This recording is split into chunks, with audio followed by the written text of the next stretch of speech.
धन्यवाद प्रणाम। धन्यवाद मैम बताइए। धन्यवाद प्रणाम बताइए। ठीक है। धन्यवाद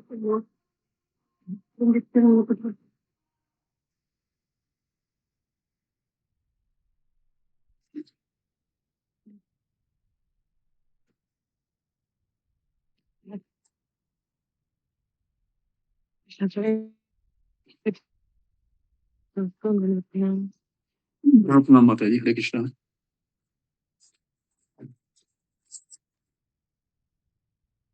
हरे कृष्णा। सभी वैष्णव भक्तों को दंडवत प्रणाम। धन्यवाद प्रणाम माता जी। हरे कृष्णा।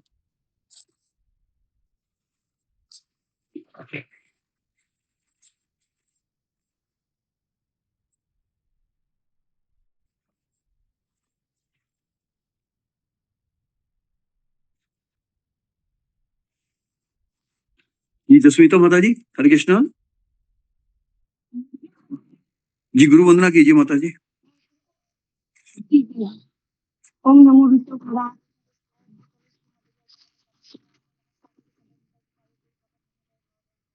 नमो विष्णुपदाय वेदांत समिति नामिनी नमस्ते सरस्वती दिव्य गौरवाणी गोचारिणी शून्यवादी भक्तान प्रतिष्ठा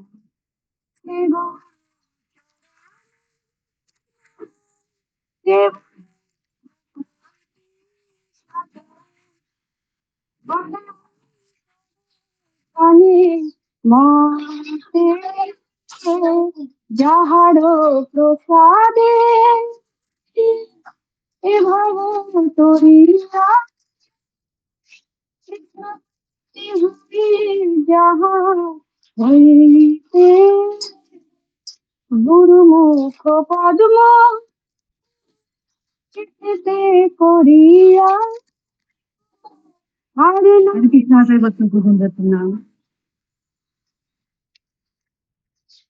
গুরু চরণ সে উত্তম জীবসা সর্বনা চক্ষুদানে দিল যেই জন্মে জন্মে করবো সেই প্রেম ভক্তি যাহা হইতে অবিতা বিনাশ যাতে বেদির গায় শ্রী গুরু করুণা পরম জানারে নতুন সুনীতির জীব আহা প্রভু করো দেহ মোর বিদেশ ঘুষে বিভুব হরে কৃষ্ণ হরে কৃষ্ণ হরে हरे राम हरे हरे कृष्ण धन्यवाद प्रणाम। भूल हो गई तो क्षमा कर दीजिएगा। बहुत सुंदर माता जी। बहुत सुंदर। धन्यवाद। हरे कृष्णा। सभी भक्तों के चरणों में दंडवत प्रणाम। गुरु जी के चरणों धन्यवाद प्रणाम। सभी भक्तों के चरणों में धन्यवाद प्रणाम। हरे कृष्णा। जी जसवीता माता जी कल के बारे में बता दें।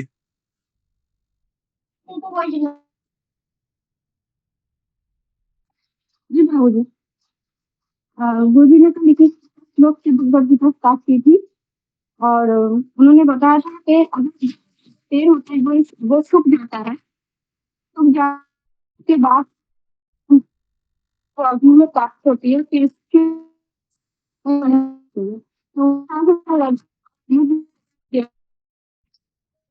तमोगुण से सत्गुण पर आते हैं।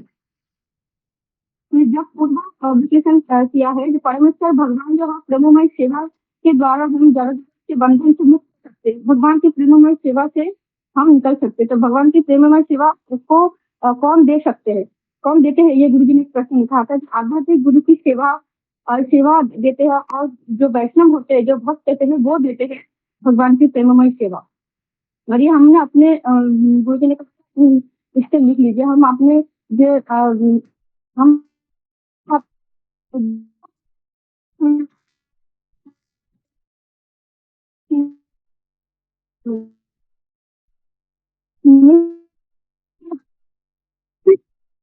वो कैसे उठ सकते हैं रूटीन बनाना चाहिए। तो सत्संग में उसको रूटीन बनाना चाहिए, रूटीन फॉलो करना चाहिए और सत्संग को सकते हैं। जो सत्संग का लक्षण क्या होता है, वो सत्संग का लक्षण होता है आनंद।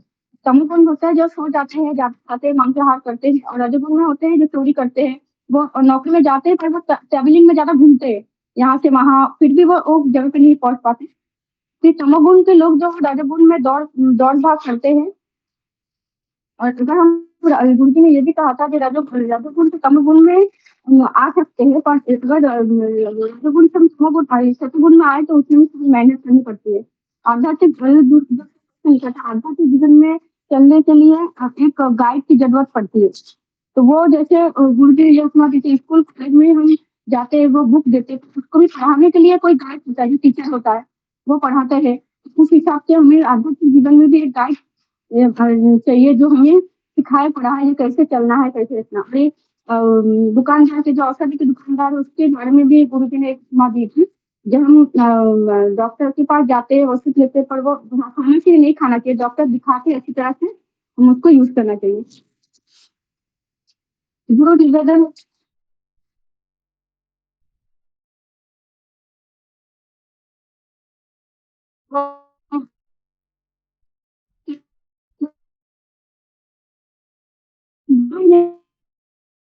रहेंगे तो उनको भी जाते हमें रहना चाहिए। जैसे हमें हमें मॉनिटर जो होता है, एक मॉनिटर जरूरत पड़ती है, जो हमें एक मॉनिटर होता है वो दिखना, मतलब उनके निर्देश में चलना है। गुरु जी इसके बारे में बताए थे। तो जैसे किसी नीचे अगर हम खड़े, जैसे कोई वैष्णव हुए, गुरु हुए, तो वो नहीं अवेलेबल हो सकते हैं इसमें। अगर गरीब के वैष्णव हुए तो हमें अगर उनके नीचे अगर हम काम करते हैं तो हमें गलती की संभावना नहीं होती, अपराध की संभावना नहीं होती है उसमें। और जो अगर प्रसन्न होते हैं तो हम उन्नति के मार्ग में जाने की ज्यादा संभावना रहती है। अगर गुरु हमसे प्रसन्न है, वैष्णव हमसे प्रसन्न है, तो हम भक्ति मार्ग पे बहुत शीघ्रता से जाते हैं। जब आगे से जब गुरु जो है, जब वैष्णव में जब हमें डांटते हैं, तो ये डांटते जब है तो वो हम किसी के लिए उन्नति का बहुत बड़ा रास्ता खुल जाता है। जब हमें कोई वैष्णव डांटता है सेवा के द्वारा, गुरु डांटते हैं, तो इसमें बहुत कृपा रहती है। उन्होंने नारद मुनि का भी एक अभिशाप का जो दामोदर लीला में उनके बारे में बताया था। माता पार्वती का भी गुरु जी ने वो जो था वही बताया था। और रजोगुण की अवस्था में इच्छा उत्पन्न हो, रजोगुण में जब होती है इच्छा उत्पन्न होती है, ये करना है, वो करना है, खाना है, वो करना है, तो इच्छा करते हैं, पर वो पर कहाँ जाना है, कैसे जाना है, वो पता नहीं रहता है। भक्ति जीवन में सिर्फ जब हम रखते हैं भक्ति जीवन में, ये कुछ सीखने के लिए हमें पढ़ना होता है। जैसे उन्होंने गौर अमोलीला प्रभु जी के बारे में ही बताया था। जो भक्ति जीवन में अगर सुनना है, मतलब जो लिखे पढ़े रहते हैं, जो वरिष्ठ होते हैं, उनसे सुनना चाहिए, तो उनसे तो सुनेंगे जो पढ़े लिखे बहुत, उनसे सुने, शिक्षा अर्जन कर सकते हैं। अगर हम मूर्ख रहेंगे, 10वीं पास नहीं है, उनसे हम सीख नहीं पाते। जीवन में 10 पास सीखे, तो इसलिए शिक्षा भक्ति में पढ़ाई लिखने की जरूरत में, मतलब अहंकार नहीं आना चाहिए। इसी बारे में बताया। और 3 गुण के बारे में भी गुरु जी ने बताया, शिक्षा के नीचे रहना चाहिए, तो फिर नहीं तो वो 3 गुण बढ़ता है। तो प्रभु जी क्षमा कीजिए, मैंने इतना भी लिखा, इसके बाद में क्षमा कीजिए कोई गलती हो गई। धन्यवाद माता जी, बहुत सुंदर, धन्यवाद। हरि बोल माता जी, बहुत सुंदर। हरे कृष्णा, सभी को दंडवत प्रणाम। बोल हरि बोल, हरि बोल। धन्यवाद, प्रणाम माता जी।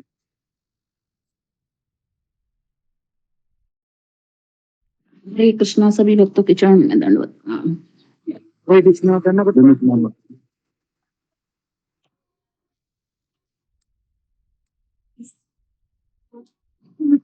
शिवरात्रि का बहुत शोर हो रहा है, अब कुछ सुनाई नहीं दे रहा है, आज क्लास नहीं कर सकती हूँ, कुछ भी सुनाई नहीं दे रहा है। हरे कृष्णा पर है आपको जी जी माता जी। इतना कुछ सुनाई नहीं दे रहा है, वक्त चल रहा है।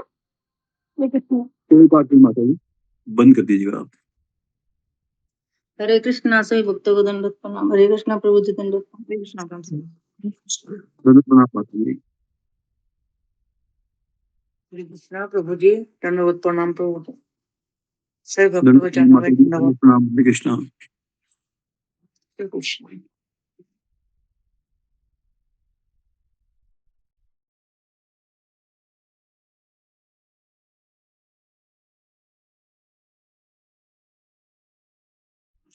हरे कृष्णा। अशोक प्रभु जी दंडवत प्रणाम सभी भक्तों के चरणों में। प्रणाम माता जी।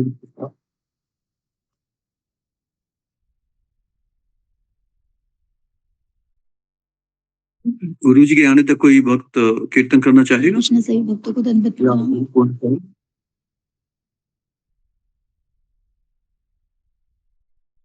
एंडेस कीजिए।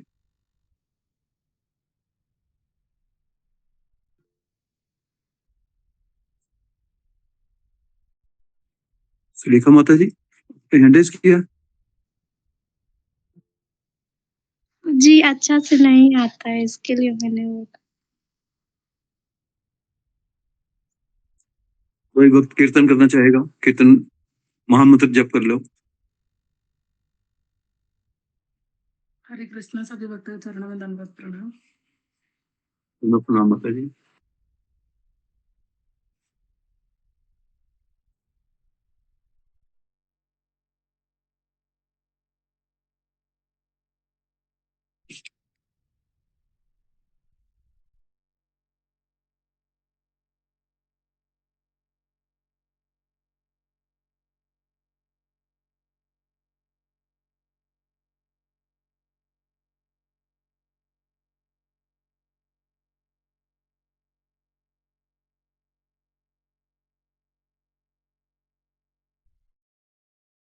सब प्रभु जी मैं करूँ क्या? करिए माता जी। मोहम्मदी मैं तो देख रहा हूँ कोई करे। जी माता जी प्रभु जी। हरे कृष्ण सभी को दंडवत प्रणाम। गुरु जी के चरण प्रणाम, सभी भक्तों के चरण दंडवत प्रणाम। श्री कृष्ण चैतन्य प्रभु दया कर मोरे। श्री कृष्ण चैतन्य प्रभु दया कर मोरे। तुम बिना दयालु जगत संसारे।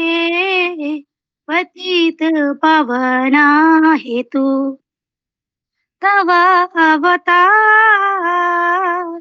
मुषम पतिता प्रभु न पाइबे आर। हा प्रभु नित्यानंद प्रेमानंद सुखी। हा प्रभु नित्यानंद प्रेमानंद सुखी। कृपा अवलोकन मैं बड़ दुखी। कृपा अवलोकन करो मैं बड़ दुखी। दया करो सीतापति अद्वैत गोसाई। तब कृपा बले पाई चैतन्य निताई। हा स्वरूप सनातन हा प्रभु सनातन। रूप रघुना रामचंद्र संग लगे नरोत्तम दास। श्री कृष्ण चैतन्य प्रभु। हरे कृष्णा कृष्ण कृष्ण हरे हरे हरे कृष्णा।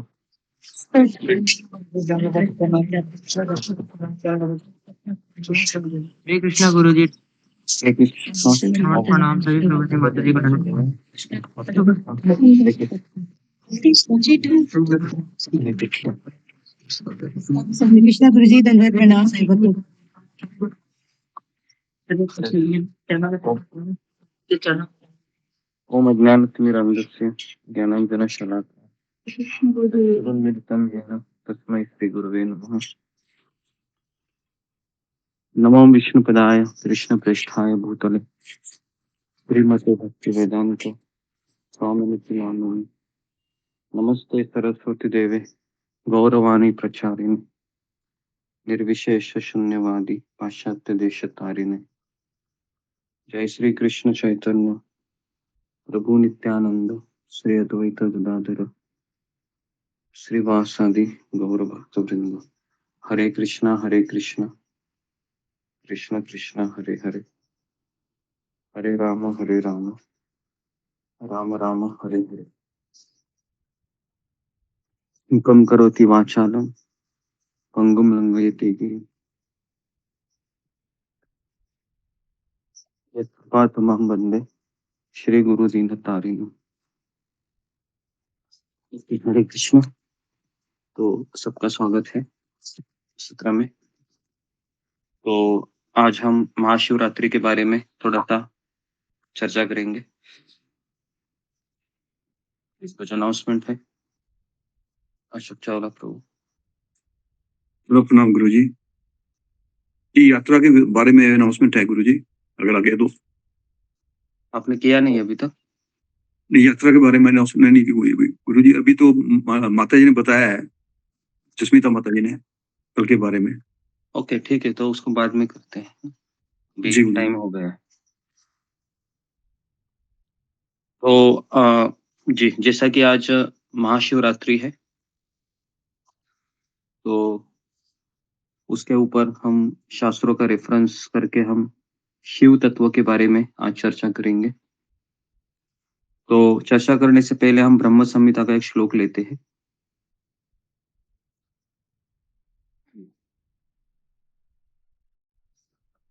ब्रह्म संहिता में एक श्लोक आता है, तो मैं उस श्लोक को पढ़ता हूँ सबसे पहले, और फिर हम उसके ऊपर चर्चा करेंगे।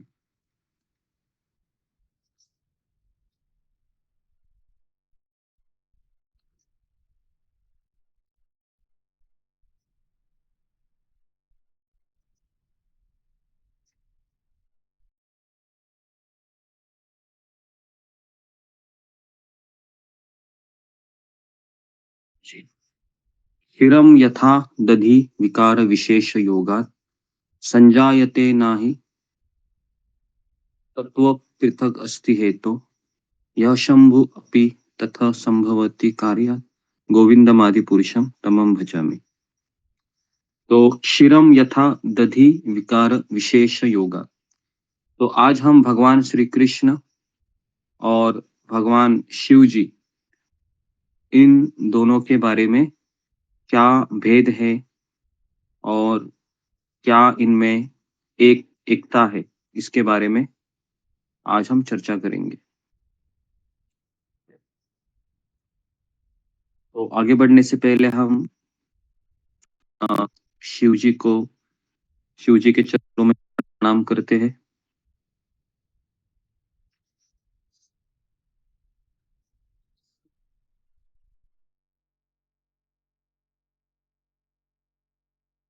और सबसे पहले लिखिए कि आज 3 चीजों की उत्पत्ति हुई थी महाशिवरात्रि के दिन। तो आप क्योंकि अगर आपको शिव जी के बारे में समझना है, तो आप चीजों को समझना होगा कि शिव जी आज महाशिवरात्रि क्यों है, सिग्निफिकेंस है, क्या इसका महत्व है। लिखिए, सबसे पहला लिखिए कि आज शिव जी और पार्वती का विवाह हुआ था आज के दिन। नंबर 1, आज के दिन शिव जी और पार्वती का विवाह हुआ था। नंबर 2 है,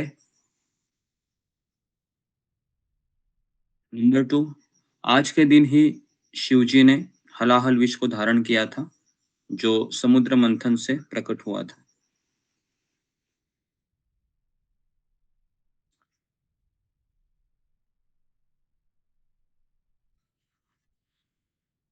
और नंबर 3 लिखिए कि आज से ही शिव जी की लिंग रूप में पूजा का प्राकट्य हुआ था। आज के दिन ही शिव जी की लिंग, शिवलिंग, जिसको लिंग कहते, शिवलिंग के रूप में उनकी पूजा का प्राकट्य हुआ था आज के दिन।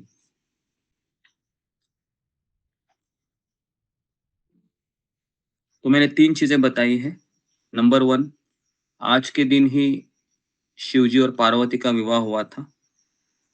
नंबर 2, आज के दिन ही शिव जी ने हलाहल विष को धारण किया था, समुद्र मंथन से निकला था। नंबर 3, आज ही शिवलिंग के रूप में भगवान शिव जी की पूजा का प्राकट्य हुआ था। जी, ओके। देव कुमार, कुछ कहना है आपको? फिंगर को रेज कीजिए आपने। ओके, और एक लिखिए, शिव जी का अर्थ क्या है? कौन मुझे बताएगा? शिव जी का अर्थ क्या है? शिवम। हाँ, किसी को पता है? शिव जी का अर्थ क्या है? शिव, क्या उसका अर्थ है? हाँ, जैसे कृष्ण का अर्थ है ऑल अट्रैक्टिव, सर्व आकर्षक। राम का अर्थ है सबको आनंद देने वाले, है ना? तो वैसे शिव का अर्थ क्या है?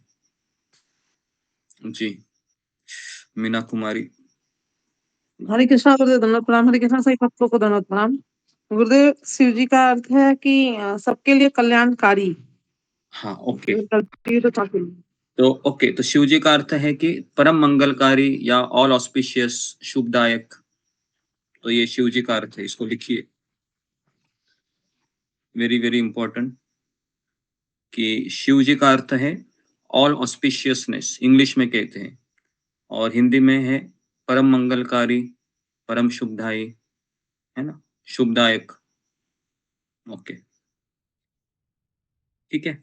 तो अभी सबसे इंपॉर्टेंट क्वेश्चन, क्या हमें महाशिवरात्रि का व्रत करना चाहिए या नहीं करना चाहिए? कितने लोगों के मन में ये प्रश्न है? फिंगर को रेज कीजिए कि आज हमें व्रत करना चाहिए या नहीं करना चाहिए। पूरी दुनिया व्रत कर रही है, तो क्या हमें करना चाहिए? वैष्णव कैलेंडर में तो कुछ लिखा नहीं है, तो आप कह रहे हैं कि शिव जी ये एक परम वैष्णव है, भगवान के भक्त हैं, तो बाकी आचार्यों का हम आविर्भाव तिरोभाव को हम उपवास रखते हैं, तो शिव जी के बारे में क्यों नहीं? जी, तो ये प्रश्न काफी लोगों को आता है जब जब महाशिवरात्रि आती है। ओके, तो इसके ऊपर हम थोड़ा सा पहले आपको बताएंगे। तो सबसे पहले इन चीजों को समझने का प्रयास कीजिए कि शिवरात्रि है, ये हर महीने एक बार आती ही है, लेकिन जो फाल्गुन मास में जो आती है, जो आज के दिन है, इसको महाशिवरात्रि कहते हैं। ओके, महाशिवरात्रि कहते हैं फाल्गुन मास में जो ये जो आज का दिन है, तो हर द्वादशी, त्रयोदशी, चतुर्दशी के दिन आती है। कुछ कुछ जगह एकादशी है, परसों थी, तो वैसे तो कल एकादशी है थी, आज द्वादशी है। तो आप सबने पारणा किया होगा, व्रत तोड़ दीजिए, 10:20 में तक समय है, तो अगर आपने व्रत तोड़ा नहीं होगा तो व्रत को तोड़ दीजिए। ओके जी, तो अभी मैं आपको ये बताने जा रहा हूं कि ब्रह्म संहिता में ये बताया गया है कि भगवान विष्णु या भगवान कृष्ण, है ना, ये एक दूध की तरह है, और भगवान शिव जी है, ये दही की तरह है। तो दूध में जब विकार उत्पन्न होता है तो वह दही बनता है, बराबर है, सबको पता है ये। लेकिन ये जो विकार होता है, ये एक सांसारिक विकार नहीं है, जैसे हम जब नींबू को निचोड़ते हैं तो दही बनता है, लेकिन ये दिव्य विकार है।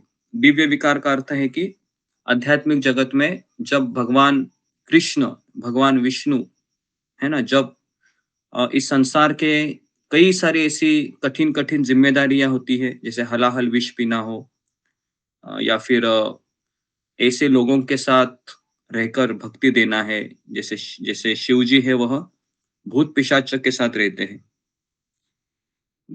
शिव जी हमेशा भूत पिशाच या ब्रह्म राक्षस, या फिर जो तंत्र विद्या वाले होते हैं लोग, या फिर वो जो जादू टोना करते हैं, इनके साथ वो रहते हैं, है ना। तो ऐसी कठिन कठिन सेवाएं भगवान कृष्ण अगर कराना चाहते हैं तो वह अपना एक स्वतंत्र स्वरूप के रूप में वो करते हैं, जिनका नाम है भगवान शिव जी।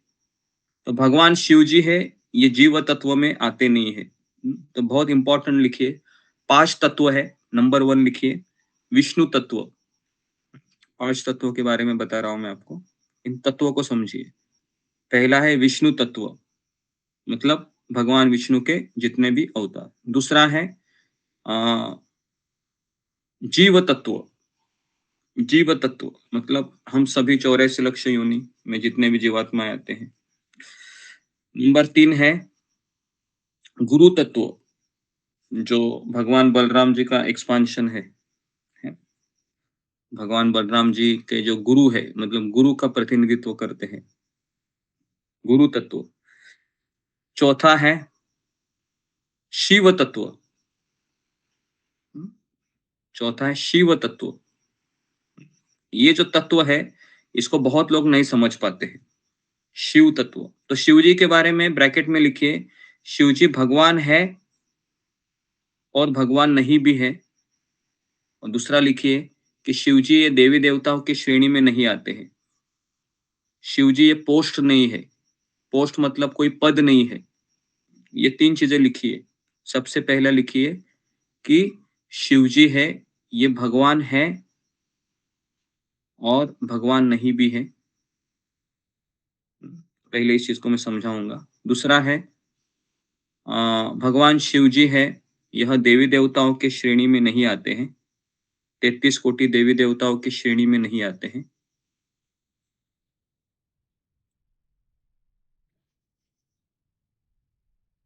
तीसरा लिखिए कि भगवान शिव है, वह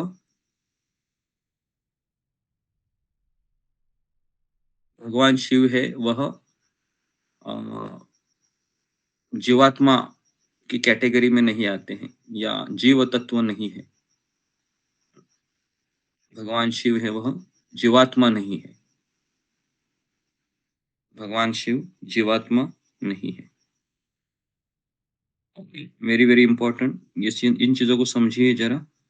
ओके जी।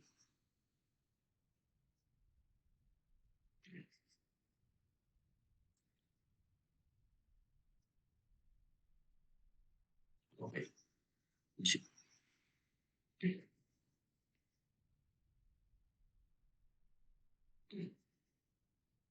लिखा सबने?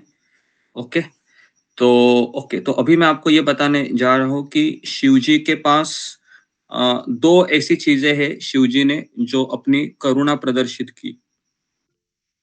2 चीजें हैं जहां पर शिव जी है अपनी करुणा प्रदर्शित करते हैं। करुणा, करुणा का मतलब है दया।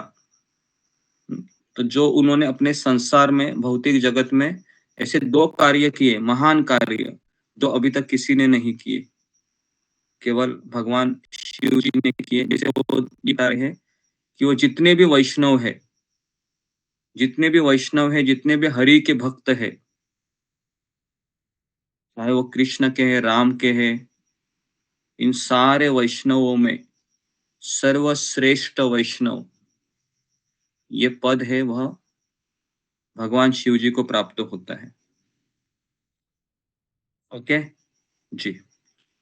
तो ये सब इंफॉर्मेशन के बाद अभी हम इस बात पे चर्चा करेंगे कि हमें आज के दिन क्या करना चाहिए एक वैष्णव होने के नाते। ओके, पहले तो ये 2 चीजें हैं, ये कौन मुझे बताएगा कि ये 2 चीजें हैं शिव जी ने किए हैं पूरे संसार के उद्धार के लिए, उनकी करुणा प्रदर्शित होती है।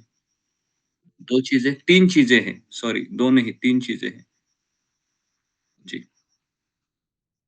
बताइए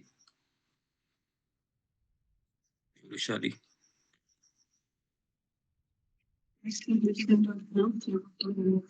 मुझे नहीं लगता है जो समुद्र मंथन से निकला हुआ जो हलाहल विष था उसे कोई ग्रहण नहीं कर सकता था, जिससे जीव सृष्टि को बहुत धोखा था, तो उसे शिव जी ने ग्रहण किया। और दूसरा मुझे लगता है कि ऐसे लोगों को उन्होंने आश्रय दिया जो भूत पिशाच ऐसी योनियां है जो कभी भगवान के पास नहीं आ सकती, ऐसे इनको आश्रय दिया। तीसरा पता नहीं। ओके, तो ये 2 चीजें तो इन्होंने बताई है। तीसरी चीज है ओके, तीसरी चीज कौन सी है जो बहुत इंपॉर्टेंट है? जी रीना सिंह। हरे कृष्णा काम गुरुदेव से तुम चलूंगा। गुरुदेव मुझे जहाँ तक समझ में आ रहा है तीसरी चीज जो है कि इनकी जो उन्होंने दया दिखाई थी उनके ऊपर, क्या कहते हैं, सती माता के जो पिता थे, नाम नहीं याद आ रहा गुरुदेव, क्षमा करिएगा, तो मुझे वही याद आ रहा है, क्षमा करिएगा। हरे ओके ओके, बेसिकली ये वाला नहीं है, लेकिन जो तीसरा चीज है जो बहुत इंपॉर्टेंट है जिससे पूरे संसार का उद्धार हो रहा है अभी भी। जी जागृति। हरे कृष्णा, दंडवत प्रणाम गुरु जी और सभी भक्तों को दंडवत प्रणाम। जैसे हम सभी को पता है कि जब अधर्म या बुराई ज्यादा हो जाती है तो जो प्रलय का कार्य है वो शिव जी करते हैं, ताकि जो धर्म है, जो बुराई है, उसका नष्ट करने वाले शिव जी। जी, वो उनका कार्य है। तो ओके, नेक्स्ट विकास निगम। हरे कृष्णा गुरु जी, प्रणाम।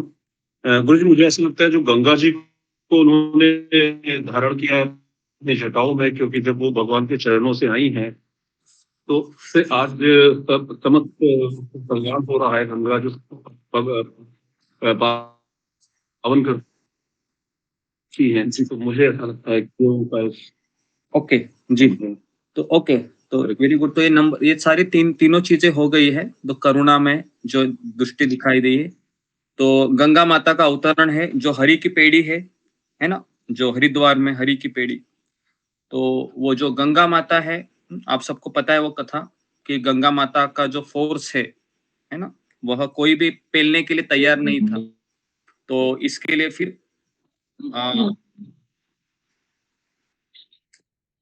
फिर गंगा माता है, वो कहती है कि मैं तो आना चाहती हूँ भूलोक में, लेकिन मेरा फोर्स इतना तेज है कि अगर मैं आऊंगी तो पूरे ब्रह्मांड के चिथड़े उड़ जाएंगे, मेरे उस वेग को कोई सहन नहीं कर सकता। तो फिर ये डिपार्टमेंट कौन संभालेगा? तो भागीरथ ने फिर वापस शिव जी की आराधना की, और फिर शिव जी कहते कि मैं रेडी हूँ, मैं तैयार हूँ। लेकिन गंगा माता कहते हैं कि आप सही में तैयार है, क्योंकि मेरा बड़ा फोर्स है। तो कहते हैं कि आप उसकी चिंता मत कीजिए, मैं तैयार हूँ। तो फिर शिव जी अपनी जटाओं में गंगा माता को धारण करते हैं, जो वामन देव का ही है ना, जब अभिषेक करते हैं बलि महाराज, तो वामन देव का ही वो चरणों का जल होता है बेसिकली।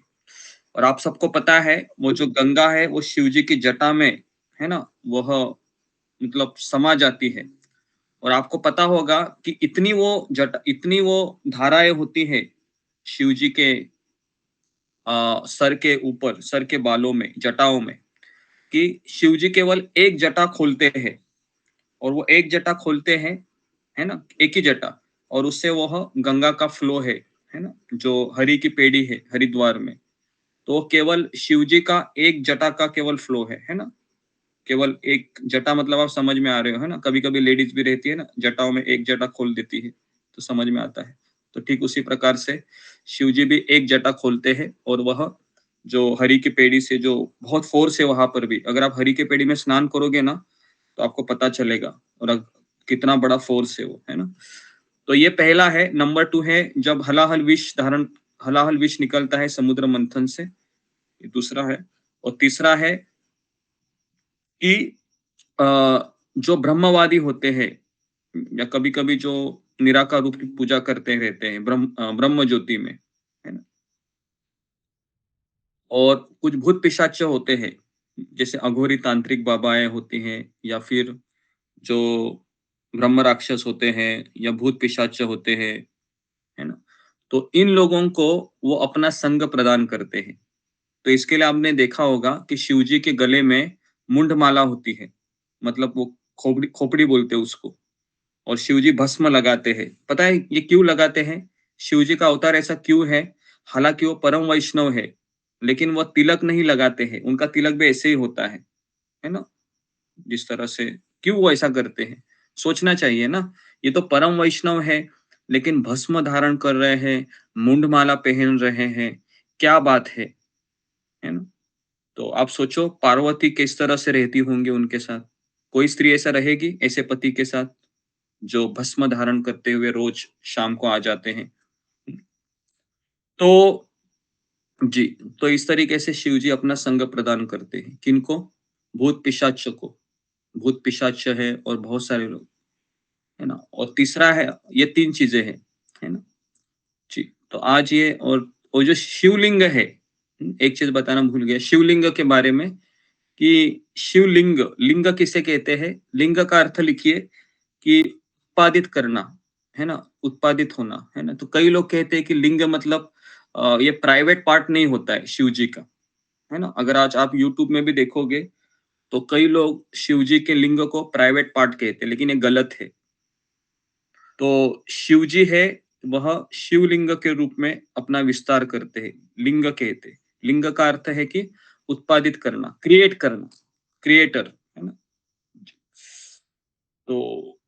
तो आज भी गुरुजी आज से ही प्राइवेट पार्ट मतलब प्राइवेट पार्ट मतलब अभी मैं आपको बाद में बताऊंगा उस चीज के बारे में। तो शिव जी है वह शिव जी का जो पूजा है वह गलत तरीके से लोग कहते हैं कि यूट्यूब के तो काफी सारे लोग हैं महाशिवरात्रि के दिन ऐसे गाने प्रदर्शित करते हैं, है ना। और शिव जी को आप देखा होगा कि ऐसे चिलिम उड़ाते हुए वह, है ना, चिलिम उड़ाते हुआ वह उनका दृश्य दिखाई देगा आपको।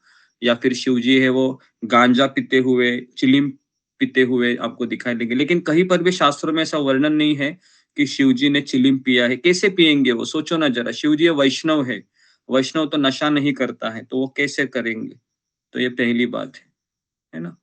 तो इसके लिए ये हमको समझना चाहिए पहली बात तो, कि ये सब चीजें शिव जी नहीं करते हैं, है ना। तो इसके लिए जो जिनको नशा करना है उनका आइडियल भगवान कौन है, तो उनका आइडियल भगवान है शिव जी। शिव जी भगवान। तो क्योंकि सबको नशा करना अच्छा लगता है, और आप सबको पता होगा कि कृष्ण है इसकी अनुमति नहीं देते हैं, है ना। कई लोग ऐसे भी हैं कि बोलते हैं कि हमको शिवजी बनना है। तो शिवजी बनना है तो किसकी पूजा करेंगे, पार्वती की पूजा करते हैं। कहते हैं कि हे माँ मुझे शिवजी बनना है, मुझे शिवजी बना दीजिए। तो ऐसे वो बहुत योगा बीगा करेंगे और कहेंगे कि फिर हम शिवजी बनने के बाद क्या करेंगे। तो बोलते हैं हम जब शिवजी बनेंगे तो फिर पार्वती को अपनी पत्नी के रूप में देखेंगे।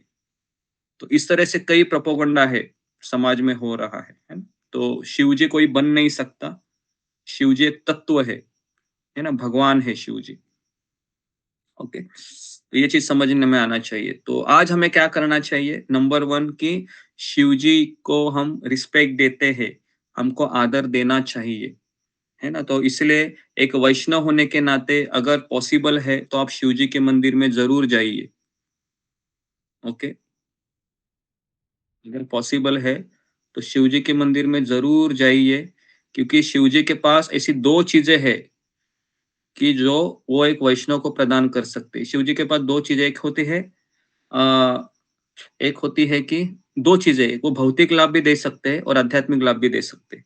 भौतिक लाभ मतलब कई लोग भौतिक लाभ के लिए उनके पास आते हैं, लेकिन अगर एक वैष्णव जाता है उनके पास आध्यात्मिक लाभ के लिए तो वह शुद्ध भक्ति भी दे सकते हैं। केवल शिवजी ही ऐसे हैं, सारे जितने भी भगवान के एक्सपांड या अवतार कह सकते हैं कि वह शुद्ध भक्ति दे सकते हैं।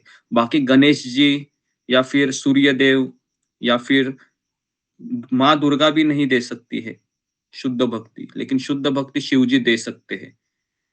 शिवजी के पास वो ताकत है। तो इसके लिए आज महाशिवरात्रि है, तो हमें व्रत नहीं करना चाहिए, लेकिन हम दूध का लोटा लेकर या फिर बेल के फूल लेकर हम शिवजी के मंदिर में जरूर जा सकते हैं, उनसे प्रार्थना कर सकते हैं कि मुझे श्रील प्रभुपाद जी के आंदोलन में मुझे एक सेवक के रूप में मुझे आप सेवा दीजिए, और मैं हमेशा भगवान कृष्ण के प्रति, आध्यात्मिक गुरु के प्रति प्रामाणिक रहूं, ये मुझे आप आशीर्वाद दीजिए। ये आशीर्वाद आप जरूर मांग सकते हैं आज के दिन। ओके, तो ऐसा नहीं है कि हाँ, एक बार श्रील प्रभुपाद जी के साथ उनके शिष्य कुछ जा रहे थे और अचानक शिवजी का मंदिर आया। तो सारे भक्त है प्रभुपाद के, सारे शिष्य बोलने लगे ये शिवजी के मंदिर में, अरे अरे हमें नहीं जाना चाहिए। प्रभुपाद जी की आंखें तुरंत बड़ी हो गई। प्रभुपाद ने कहा कि ये क्या आप गलत बोल रहे हो, अरे शिवजी पता है कौन है, शिवजी परम वैष्णव है। हाँ, आपको शिवजी के मंदिर में जाना चाहिए, ये चाहे तो आपको शुद्ध भक्ति दे सकते हैं। तो फिर वो कहने लगे कि प्रभुपाद जी लेकिन आपने कहा कि देवी देवताओं की भक्ति करनी नहीं चाहिए। तो प्रभुपाद ने कहा कि मैंने कब कहा ऐसा, मैंने कहा कि देवी देवताओं के पास भौतिक वरदान के लिए नहीं जाना चाहिए, हमें देवी देवताओं को आदर करना चाहिए, प्रणाम करना चाहिए, उनके मंदिर में जाना चाहिए, है ना? उनसे प्रार्थना करनी चाहिए कि हमें भक्ति दे दो कृष्ण की। कई लोग हैं आज भी इस्कॉन में कि देवी देवता का मंदिर दिखाई दिया तो वो कहते कि नहीं, हम वैष्णव हैं, हम यहाँ पर नहीं जाएंगे। गलत है। हमें वहां पर उनको आदर देना चाहिए। अरे वो देवी देवता है, भगवान की सेवा में लगे हैं, हम ऐसे अपराध कैसे कर सकते हैं उनके प्रति?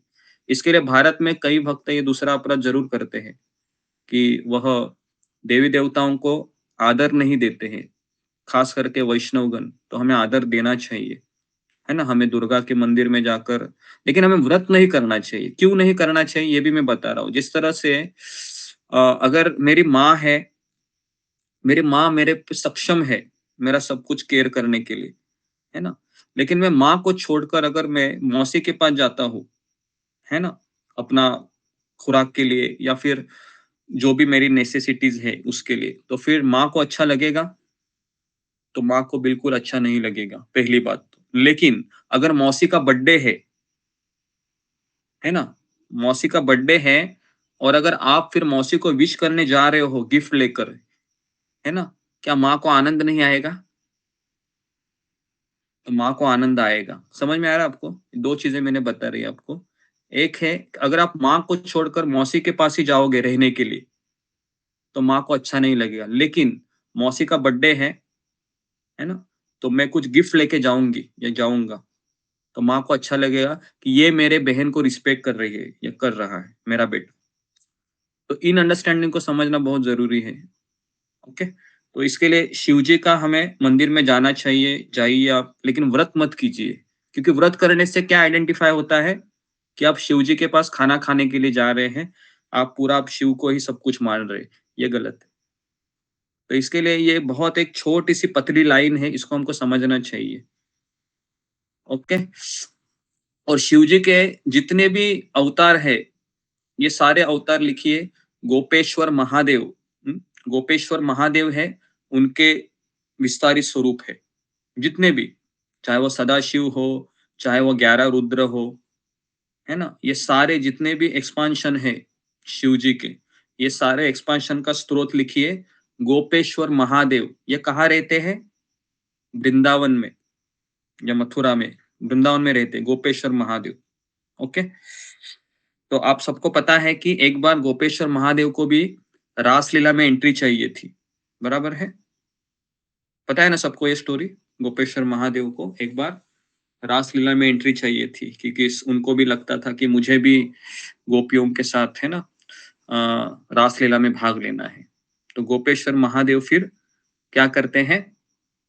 एक सरोवर में डुबकी लगाते हैं। उसका नाम मैं भूल गया। मानसी गंगा है या शायद मानसी गंगा हो सकता है, कुसुम सरोवर हो सकता है। कुसुम सरोवर। ओके। कुसुम तो कुसुम सरोवर है, कुसुम सरोवर में डुबकी लगा, है ना? और फिर वह गोपेश्वर महादेव की वो, है ना, वो क्या बन जाती है? एक स्त्री फॉर्म में आ जाती है ना, शिव जी। तो सारे गोपियां कहते हैं कि ये नई गोपी कैसे आ गई आज हमारे पास? तो भगवान कृष्ण बोलते हैं, पता है ये कौन है? ये शिव जी है। अच्छा, तो फिर ये लेडीज के फॉर्म में? तो रासलीला में कोई पुरुष को एंट्री नहीं है ना? अगर आपको भी जाना है और अगर आप मेल है, जा तो नहीं सकते हम, लेकिन बता रहा हूँ, वहां पर हम लेडीज के फॉर्म में ही जाना होगा, वहां पर जेंट्स के फॉर्म में अलाउड नहीं है। ठीक है? तो ये दूसरी चीज। तो गोपेश्वर महादेव और जितने भी धाम है भगवान के, जितने भी, वृंदावन हो, जगन्नाथपुरी हो, या फिर मथुरा हो, या फिर भुवनेश्वर हो, सब जगह पर आपको कौन दिखाई देंगे?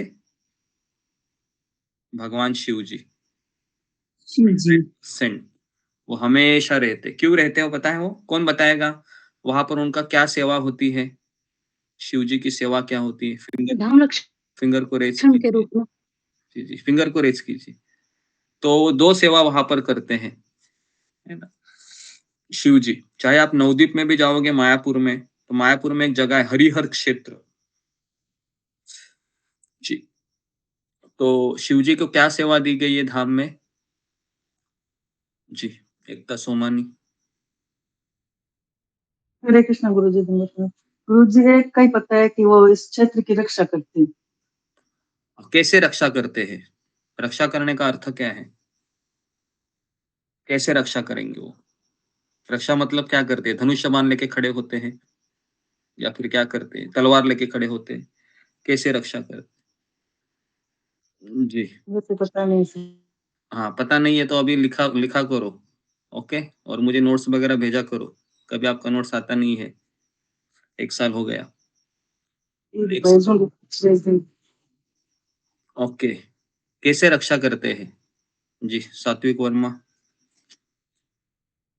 हरे कृष्णा गुरु जी, दंडवत प्रणाम। गुरु जी, जो भी कोई भी भक्त है जो हरि का भक्त नहीं है, जो मतलब ऐसे राक्षस प्रवृत्ति का, तो उसको एंट्री नहीं देते। जी, वेरी गुड।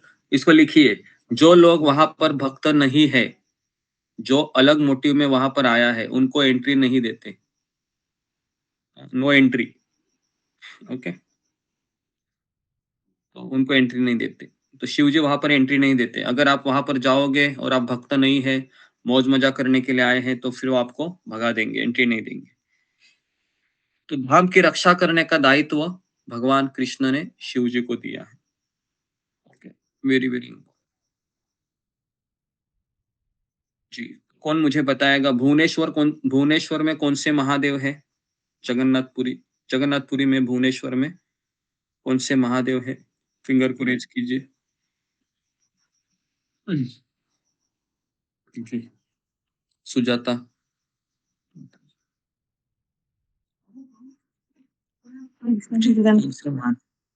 भुवनेश्वर में लिंगराज है और पुरी में लोकनाथ है और ये पुरी मंदिर में और एक याद पुरी में याद नहीं लोकनाथ। है। ओके, भुवनेश्वर में तो लिंगराज मंदिर है, जहां पर हम गए थे, बहुत बड़ा मंदिर है। लेकिन जगन्नाथपुरी में कौन से महादेव है, ये तो पता होना चाहिए। लोकनाथ मंदिर है। जी जी जी जी जी, लोकनाथ। किसी को पता है जगन्नाथपुरी में कौन से महादेव है? लोकनाथ का? ओके, मुझे इतना पता नहीं है। ओके, प्रवीणा माता जी।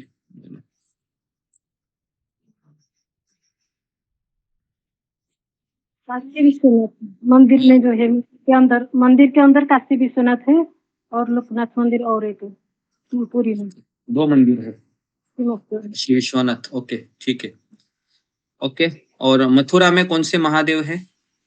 लिखिए, मथुरा में भूतेश्वर महादेव, वृंदावन में गोपेश्वर महादेव, गोवर्धन में कौन से महादेव हैं? गोवर्धन में जी, सब लोगों को आना चाहिए, कंपलसरी है ये सारे महादेव। गुरु जी, मथुरा में भूतेश्वर महादेव, वृंदावन में गोपेश्वर महादेव, गोवर्धन में चकलेश्वर महादेव, और काम्यवन में भी है लगता है जी। 5 जगह पर है, 4 या 5 जगह पर है वृंदावन में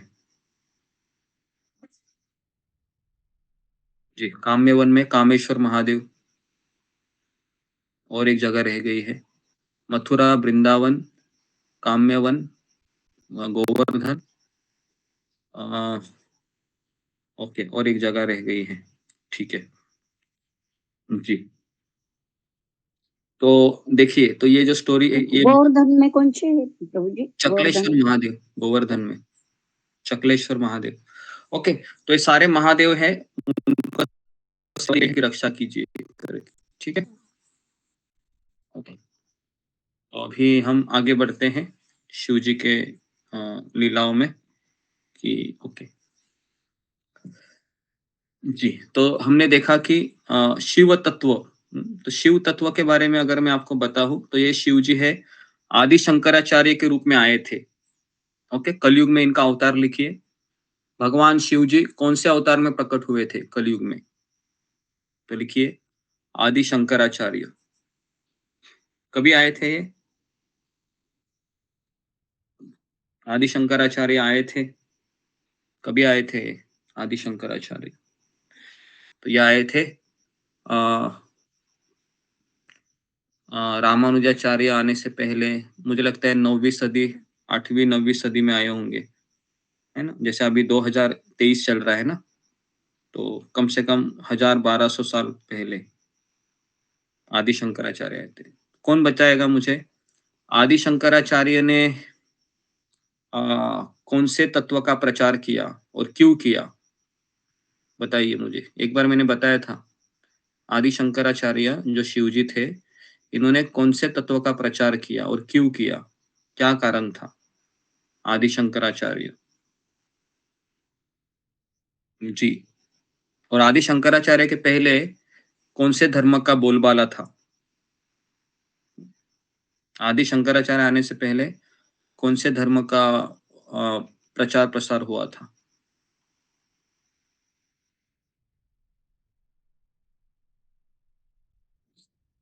ओके, सुलेखा। हरे कृष्ण गुरुजी, दंडवत प्रणाम। आदि शंकराचार्य मायावादी का वो देने आए थे शिक्षा। Okay, please. रीना गंगवार। हरे कृष्णा प्रभु दंडवत प्रणाम। प्रभु जी, उन्होंने निर्विशेषवाद का किया था और उससे पहले गौतम बुद्ध का वो उन्होंने जो अहिंसा का वो ऐसे शायद किया था, ज्यादा कुछ ओके, और नहीं ठीक है, पता प्रभु जी। तो गौतम बुद्ध का प्रचार किया था, बुद्ध का, और इन्होंने मायावाद निर्विशेषवाद का प्रचार किया। किसके कहने पर किया? किसने कहा था शिव जी को कि आप पृथ्वी लोक पर जाइए और मायावाद का प्रचार कीजिए? क्यों कीजिए?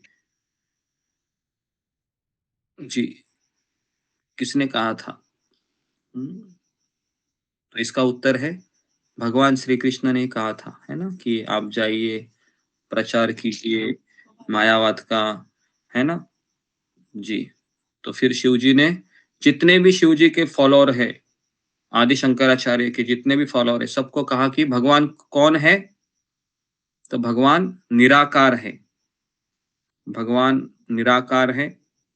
तो इस तरीके से एक बार शंकराचार्य की माँ है, उन्होंने पत्र लिखा अपने पुत्र को कि मैं अभी मरने वाली हूँ, है ना, मेरा अंतिम समय आ गया है, तुम जल्दी आ जाओ।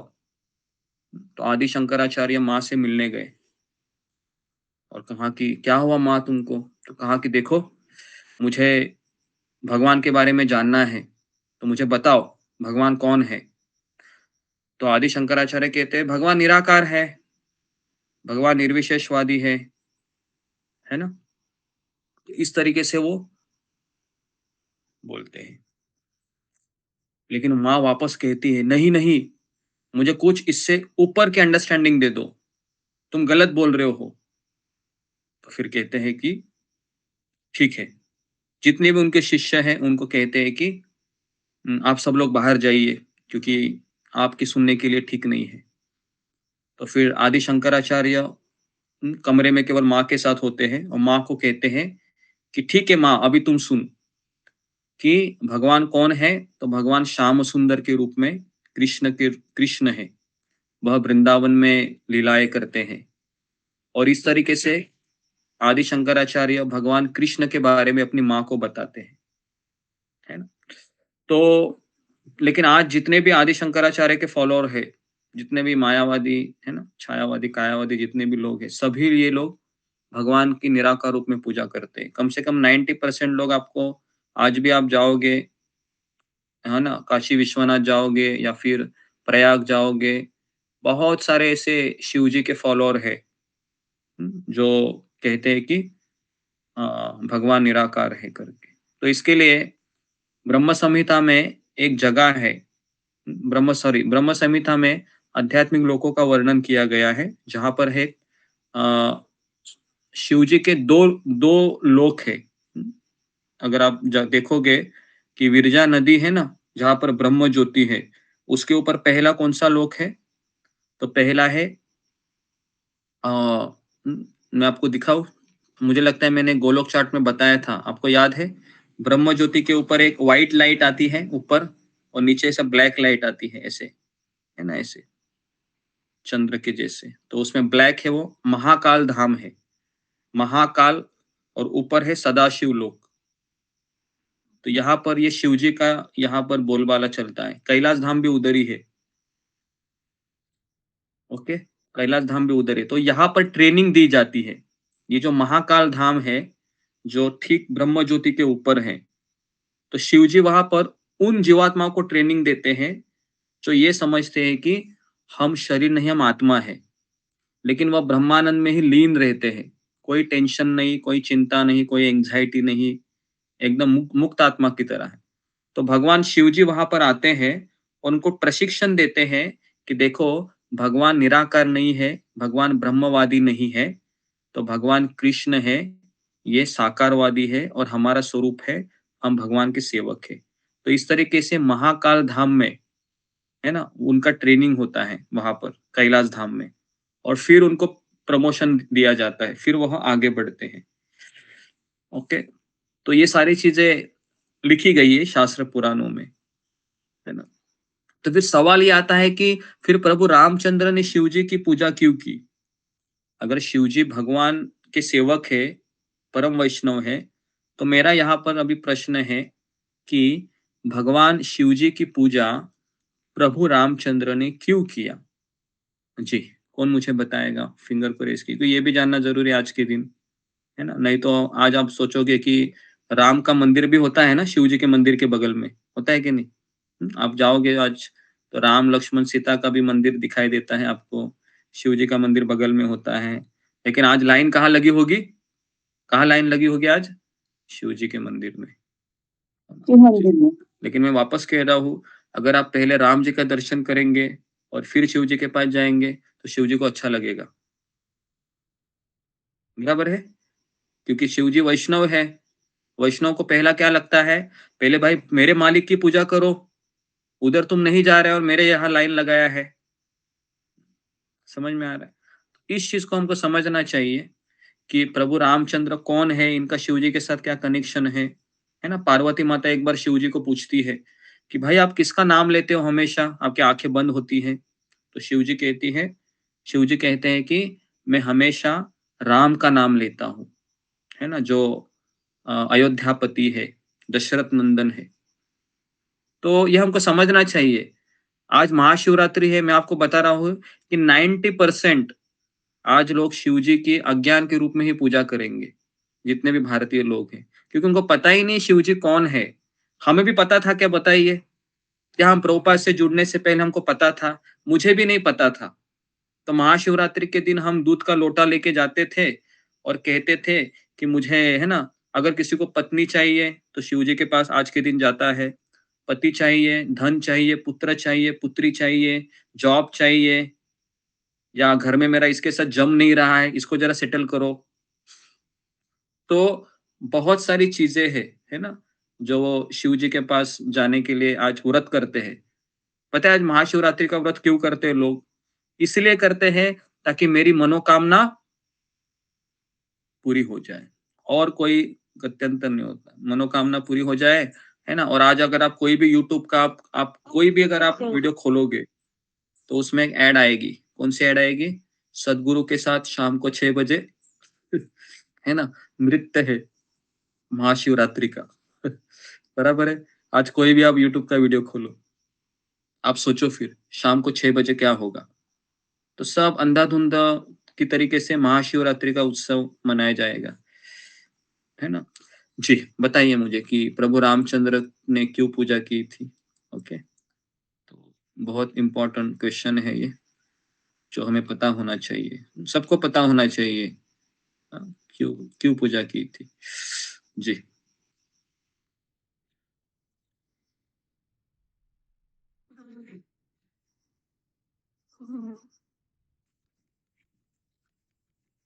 जी,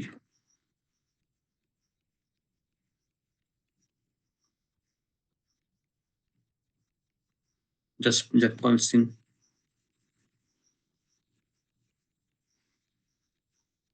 गुरु जी भगवान अपने सेवा करने में आनंद लेते हैं, तो अपने सभी भक्तों की सेवा करते हैं।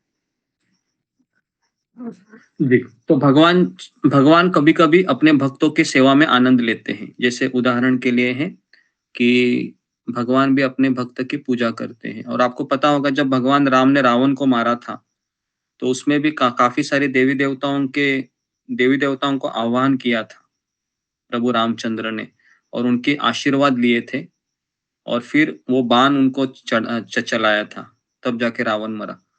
तो भगवान कोई भी कार्य करने से पहले वैष्णवों का आशीर्वाद लेना जरूरी है।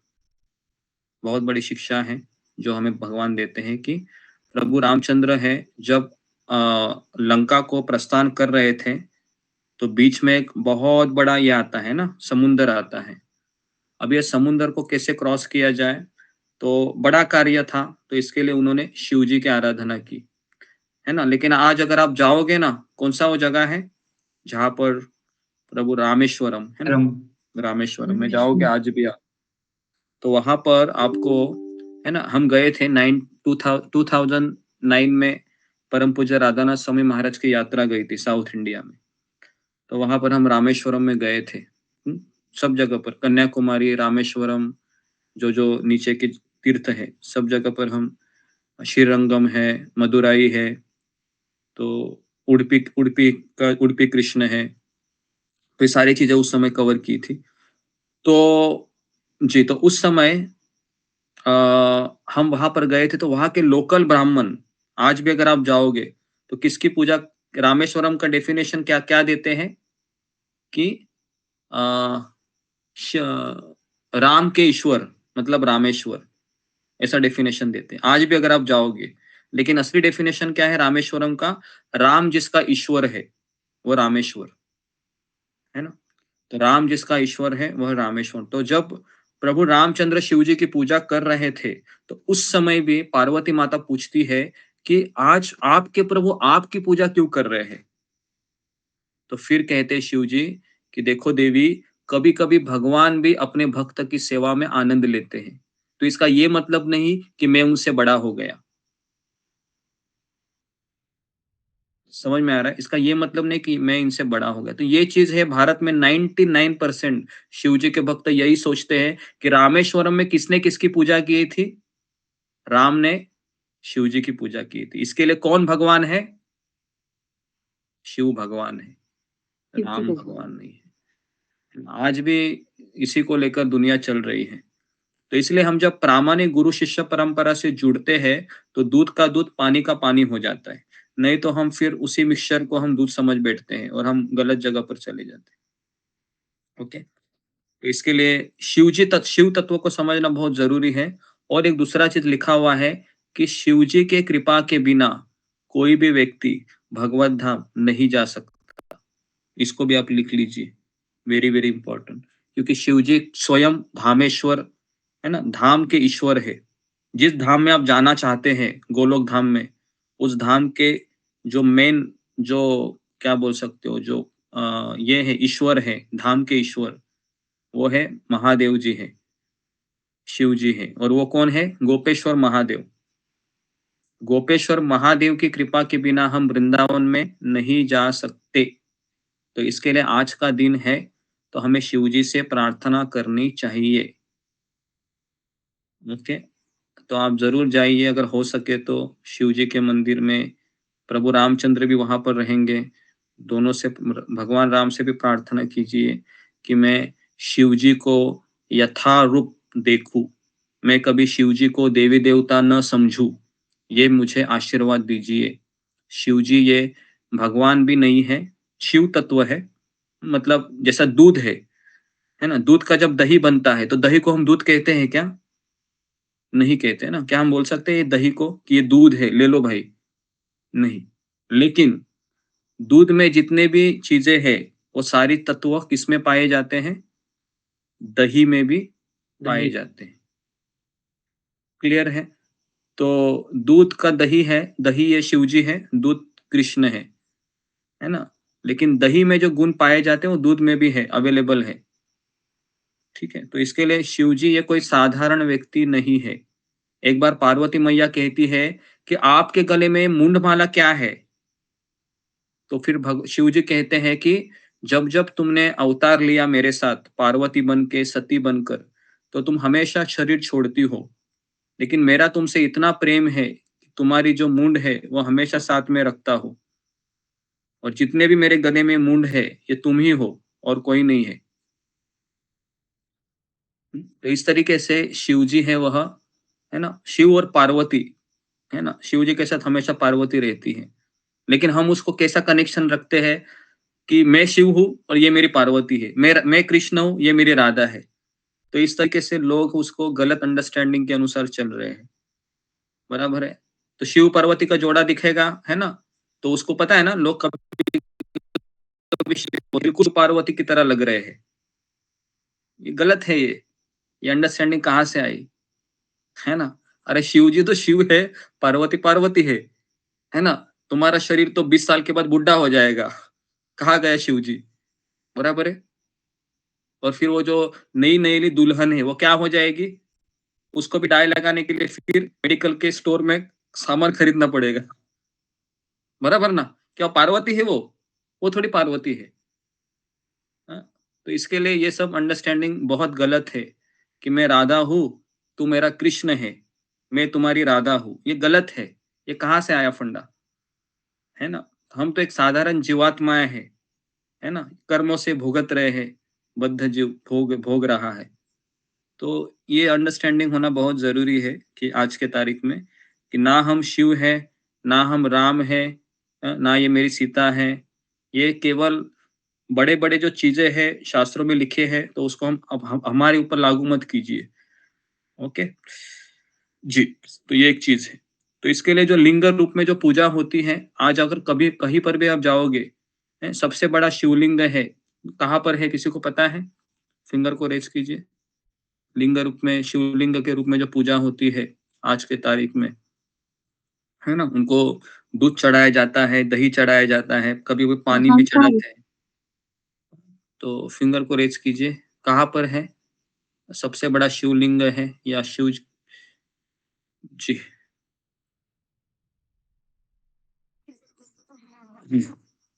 बताइए जी, ममता पाल।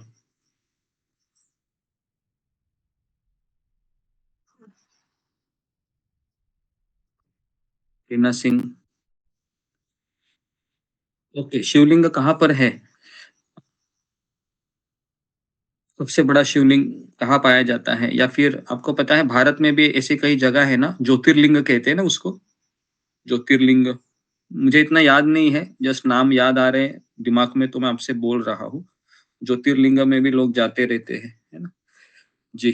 गुरुजी बागेश्वर में है एक शिवलिंग। हाँ, शिवलिंग तो बहुत जगह पर है, पूरे भारत में फैले हुए हैं। आपके अड़ोस पड़ोस में भी आपको 2-3 बागेश्वर दिखाई देंगे। बागेश्वर धाम है गुरुजी, उत्तराखंड में। जी मुझे ओके, हो सकता है, नहीं भी हो सकता है, लेकिन अगर आप आज भी जाओगे तो पूरे भारत में शिवलिंग, भारत में ही नहीं विदेश में भी है। जैसे मान लो आप पाकिस्तान में जाओगे, सऊदी अरेबिया, तो जहां पर मक्का मदीना बोलते हैं, तो बड़ा शिवलिंग है, इतना बड़ा शिवलिंग है कि अगर उसके भीतर किसी को जाने को एंट्री नहीं है। मलेशिया जाओगे तो वहां पर भी शिवलिंग है। तो इसका अर्थ है कि प्राचीन इतिहास में कई सारे लोग उस समय भी शिवलिंग की पूजा करते थे, है ना।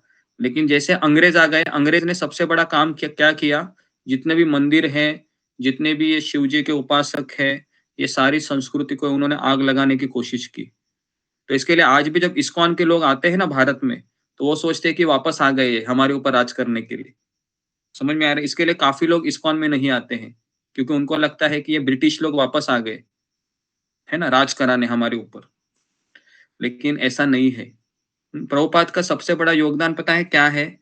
जो अंग्रेज लोग हमारे ऊपर राज किए और बाद में वो चले गए, और फिर उन्होंने कांग्रेस की स्थापना की, अंग्रेजों ने ही, और कांग्रेस के द्वारा उन्होंने फिर हमारे राज्य को चलाने की कोशिश की। 25-30 साल हमको अंधेरे में रखा गया। लेकिन वही उन्हीं लोगों को प्रभुपाद जी ने क्या किया, भक्त बनाया, सोचो। और उन्हीं लोगों को वापस यहाँ पर लाया भारत में, और उन्हीं के द्वारा फिर भारत में असली प्रचार करवाया। देखो कितना बड़ा काम किया प्रभुपाद जी ने, साधारण बात नहीं है ये। जो हमारे भारत का कोई स्वतंत्र सेनानी नहीं कर पाया, वो प्रभुपाद जी ने कर दिखाया, है ना। तो प्रभुपाद जी इतने बड़े जीनियस थे कि जो ब्रिटिश लोग हमें छोड़कर चले गए, उन्हीं लोगों को प्रभुपाद ने ब्रेन वॉश किया और उन्हीं लोगों को वापस आया यहाँ पर और कहा कि अभी जो तुमने हमारे साथ जो संस्कृति को बर्बाद किया था, अभी उसको तुम अच्छा करो। तो फिर इस तरीके से, है ना, बहुत सारे अमेरिकन शिष्य है प्रभुपाद जी के, भारत में प्रचार कर रहे हैं, है ना।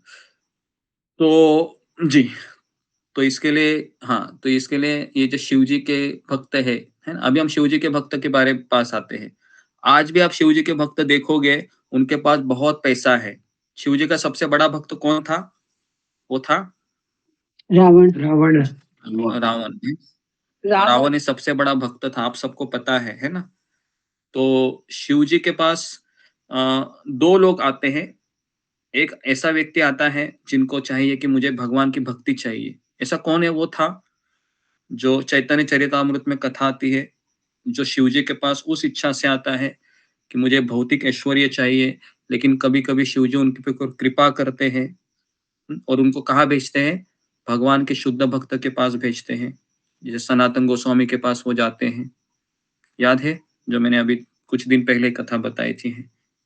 हाँ? पारसमणि वाला। हाँ, पारसमणि वाला है ना? जी। तो वो भी कौन थे? शिव जी ही तो थे भेजने वाले। तो ऐसा मत सोचिए कि शिव जी केवल लोगों को अच्छा पति, अच्छा पत्नी, अच्छा जॉब, अच्छा पुत्र, अच्छा पुत्री, अच्छा प्रमोशन, ये सारी चीजें नहीं, इससे भी बढ़िया चीज देते हैं शिव जी। शिव जी के पास शुद्ध भक्ति भी है, वो भी दे सकते हैं। आज के दिन वो तो जरूर दे सकते हैं, है ना। और अगर आज आप जाओगे, है ना, और उनको पता होता है कि ये हरे कृष्ण मंत्र का जाप करता है, प्रभुपाद से जुड़ा है, तो भले आप लाइन में खड़े क्यों ना होंगे, जब वो आएंगे तो उनको बहुत खुशी होंगी। पता है क्यों? कौन बताएगा क्यों खुशी होंगी? क्योंकि बाकी के लोग तो उनके पास भौतिक इच्छा से आए हैं, लेकिन आप वहां पर सच्चे इच्छा से जा रहे हो, तो इसके लिए आपको देखकर बहुत प्रसन्न होंगे कि आज एक सच्चा भगत मेरे पास आया है ना, भक्ति मांगने के लिए। तो इसके लिए आपको जाना चाहिए ताकि शिव जी को प्रसन्नता हो, क्योंकि सारी भीड़ है, क्यों आ रही है आज के दिन? क्योंकि उनको कुछ चाहिए शिव जी से, है ना। लेकिन अगर आपके पास ऐसा व्यक्ति आ जाए, है ना, जो आपके मालिक, जिसकी आप पूजा करते हैं, है ना, उसका ही वो भक्त है ना, और आपके पास कोई भौतिक इच्छा लेकर कोई आया है, तो आप जाहिर है आप भी उसी व्यक्ति को इम्पोर्टेंस दोगे जो, है ना, आप जिसकी पूजा करते हैं, है ना, उसी का फॉलोअर है। तो इसके लिए आज बहुत अच्छा दिन है महाशिवरात्रि का। तो हमें शिव तत्व के बारे में समझना चाहिए कि शिव जी ये भगवान के एक ऐसे तत्व है ना, दही की तरह, जो स्वयं भगवान है, लेकिन वह भगवान उनको कई कई जिम्मेदारियां देते हैं। इस भौतिक संसार का अगर संहार करना है, विनष्ट करना है, तो वही शिव जी क्या करते हैं? अ, तांडव तांडव नृत्य करते हैं और पूरे संसार का विध्वंस करते हैं, प्रलय लाते हैं। तो प्रलय लाने का काम भी शिव जी का ही है, बराबर है। बड़े बड़े काम है, हलाहल विष पीने का काम भी शिव जी ने ही किया। उसके बाद भूत पिशाच के साथ रहना है, ये काम भी किसने किया? ये भी शिव जी ने ही किया। और गंगा माता का अवतरण करवाने का काम किसने किया? ये भी शिव जी ने ही किया। तो इसके लिए आप ऐसा मत सोचिए कि शिव जी ये बहुत बड़े वैष्णव है। बहुत बड़ा वैष्णव मतलब बहुत बड़ी जिम्मेदारी, है ना। वैष्णव मतलब क्या है? वैष्णव मतलब ये नहीं कि वो बस लेक्चर सुनेगा, कुछ नहीं करेगा, नहीं। वैष्णव मतलब वो जिम्मेदारी लेगा, जिम्मेदारी लेगा। आज आप देखोगे कि प्रभुपाद के शिष्य देखो, सब जिम्मेदारियों को लेकर चल रहे हैं, बराबर है। मुझे बताओ, अगर किसी माँ को 4 पुत्र है, माँ को सबसे अच्छा पुत्र कौन बनेगा? पिताजी का अच्छा पुत्र कौन कहलाएगा? बताओ। जो जिम्मेदारी लेगा, बराबर है। जो उनकी जिम्मेदारी लेगा, उसी को तो वो बोलेंगे ये मेरा अच्छा बेटा है, बराबर है। जो जो जिम्मेदारी नहीं ले रहा है, खा पी रहा है केवल मजे से, तो समझना आना चाहिए ना। तो इसके लिए बड़ा वैष्णव मतलब बड़ी जिम्मेदारी, और वो जिम्मेदारी वही लेता है शिव जी जैसे जो परम वैष्णव होते हैं, है ना। तो एक बार पार्वती माता है शिव जी को कहती है कि अरे हमारे 2 पुत्र हो गए, कार्तिकेय गणेश जी, कल इनकी शादियां होगी, बहू आएंगे और हमारा कोई घर तो है नहीं। आप तो सबको 1 BHK फ्लैट 2 BHK फ्लैट देते हो, हमारा तो एक स्टूडियो डिपार्टमेंट भी नहीं है, स्टूडियो अपार्टमेंट भी नहीं है। हाँ, कुछ करो जरा आप। तो उसी समय शिव जी क्या करते हैं, एक हवा में उड़ता हुआ महल उत्पन्न करते हैं। तो पार्वती माता बहुत खुश होती है। गणेश जी कार्तिकेय भी नाचने लगते हैं कि आखिर मेरे पिताजी है, उन्होंने बहुत अच्छा बंगला हमारे लिए बना दिया। तो जब गृह प्रवेश करने की बात आती है तो आप सबको पता होगा कि सारे ऋषि मुनि वहां पर आते हैं। और जब गृह प्रवेश करने की बात होती है तो आपको दान देना पड़ता है। पता है आपको या नहीं पता है? आपने शायद कई गृह प्रवेश किए भी होंगे। बता रहा है। तो गृह प्रवेश करते समय शिव जी ने सारे ब्राह्मणों को बुलाया, तो सारे ब्राह्मण आकर उनसे दान मांग रहे थे। आखिर पर उनका सब चला गया और एक आखिरी ब्राह्मण है वो बच गया और कहा कि आपको क्या चाहिए, मेरे पास तो अभी कुछ नहीं रह गया है आपको देने के लिए, केवल एक बंगला है। तो फिर ब्राह्मण को वो दे दिया उन्होंने। पार्वती माता को कहा हमारे नसीब में कुछ है नहीं, चलो वापस पेड़ के नीचे आ जाओ। तो जो शिव जी है भौतिक ऐश्वर्य प्रदान करते हैं, है ना, अपने फॉलोअर को, लेकिन वही शिव जी पेड़ के नीचे रहते। इसका अर्थ क्या है? इसका अर्थ जाहिर है, इस संसार में सुख है वो तो कहाँ पर है? हरि नाम में है। इस संसार का सुख 1 BHK 2 BHK फ्लैट में नहीं है। अगर ऐसा होता तो वही शिव जी क्या 2 BHK फ्लैट में नहीं रहते थे? कॉमन सेंस है कि नहीं? जो शिव जी है अपने भक्तों को 2 BHK 3 BHK फ्लैट दे रहे हैं, क्या वो शिव जी खुद अपने लिए बंगला नहीं बांध सकते थे? बांध सकते थे। लेकिन वही शिव जी कहाँ रहना पसंद करते हैं?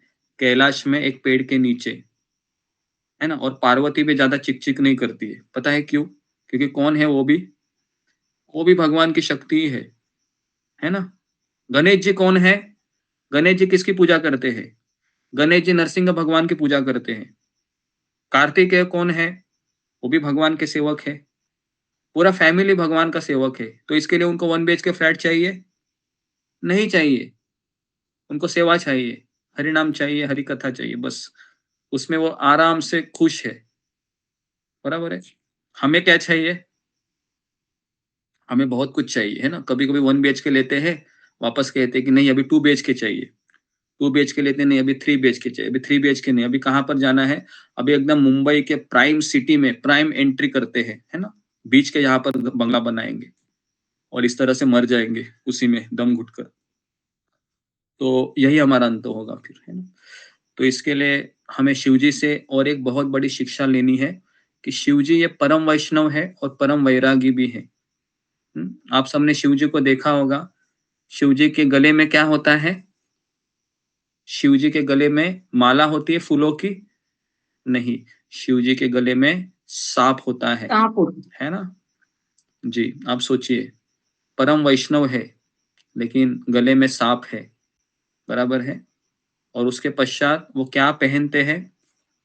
पहनते भी क्या है? जो ये होता है ना, क्या बोलते हैं उसको, जो छाल होती है जानवरों की, वो छाल पहनते हैं। गले में मुंडमाला होती है, भस्म लगाते हैं, बराबर है। इतना सब वो क्यों कर रहे हैं? एक चीज केवल, ताकि उनको सेवा दी गई है। कौन सी सेवा है? जो अधम से अधम लोग हैं, जो नीच जाति के लोग हैं, जो कभी भगवान का जिंदगी में नाम नहीं लेते हैं, ऐसे लोगों के पास कौन जाएगा प्रचार करने के लिए? तो शिव जी उनके पास चले जाते हैं। समझ में आ रहा है? तो आप ये मत सोचिए कि शिव जी केवल बस, है ना, नहीं, शिव जी है बहुत बड़े वैष्णव है, बहुत बड़ी सेवा करते हैं, हमें समझना चाहिए। और शिव जी भी हमेशा भगवान कृष्ण का ही नाम लेते रहते हैं। और जो सेवा कोई नहीं कर सकता है उनके लिए हमेशा शिव जी तैयार होते हैं। ओके, तो ये तो महाशिवरात्रि का आज का दिन है। तो काफी लोग व्रत करते हैं बाहर के लोग, आप उनमें इतना इन्फ्लुएंस मत हो जाइए, क्योंकि जितना आप बात करेंगे बाहर के लोगों से उतना आपको लगेगा अरे मैं तो गलत जगह पर हूँ, पूरी दुनिया देखो क्या कर रही है, और खास तरह के लेडीज है वो तुरंत डाइवर्ट हो जाती है, क्योंकि लेडीज के चांसेस बहुत ज्यादा होते हैं, क्योंकि लेडीज हमेशा मन से काम करती है, दिमाग से काम नहीं करती। तो इसके लिए अगर आप अड़ोस पड़ोस से बात करेंगे तो पड़ोसन बोलेंगे, अरे तुमने महाशिवरात्रि नहीं किया, अरे बाप रे कितना बड़ा पाप किया, बराबर है। और फिर आप बोलोगे, हाँ सही में करना चाहिए था क्या, अरे वो हमारे लेक्चर में कुछ भी बोलते रहते हैं, अरे उसकी मत सुनो, देखो दुनिया क्या कर रही है। आप बोलोगे, हाँ यार मैं तो किया ही नहीं, तो कल से बंद, है ना, आप सही बोल रहे हो, है ना।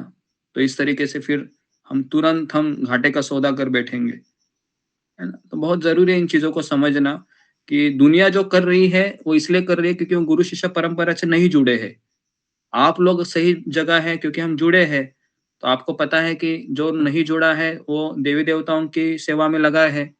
तो आप ये भी मत सोचिए कि तुम गलत हो, उनको करने दो। क्यों करने दो? क्योंकि एटलीस्ट वो शिव जी की भक्ति करेंगे तो अगले जन्म में शिव जी की कृपा प्राप्त करेंगे, है ना। उनको करने दो, उनको करने से कोई प्रॉब्लम नहीं। आप करोगे तो आप घाटे का सौदा करोगे। क्यों? कि आपको पता है सही क्या है गलत क्या है, उनको पता नहीं है। तो इसके लिए हमको समझ में आना चाहिए कि महाशिवरात्रि है, उसके लिए मुझे शिव जी के मंदिर में जाना चाहिए। लेकिन शिव जी से क्या मांगना चाहिए आपको? तो शिव जी से ये मांगना चाहिए कि हे शिव जी, मुझे आप भगवान की सेवा में लगा दीजिए, और जो भी मेरे मार्ग में जितने भी विघ्न है उसका आप विनाश कीजिए, और मैं हमेशा भगवान वृंदावन की भक्ति आप प्रदान कीजिए, और हमेशा भक्तों का सेवक बनने के अवसर मुझे प्रदान करते रहिए, और मुझे कोई भौतिक ऐश्वर्य आपसे नहीं चाहिए, है ना। अगर ये आप इच्छा लेके जाओगे तो जितने भी वहां पर लाइन खड़ी होगी ना 10,000 शिव जी के भक्त, उनमें से आप जाओगे ना तो शिव जी आपको बहुत ज्यादा वेलकमिंग करेंगे, और बहुत खुश भी होंगे वो कि एक सच्चा भक्त आया है मेरे पास। हाँ, तो इसे आप आपकी कॉलर में टाइट करना, नहीं तो अहंकार आ जाएगा, है ना, स्पेशलिटी के दम पे। तो ये सब चीजें समझना हमको जरूरी है। ओके, तो यहाँ पर मैं रुकता हूँ, समय हो रहा है।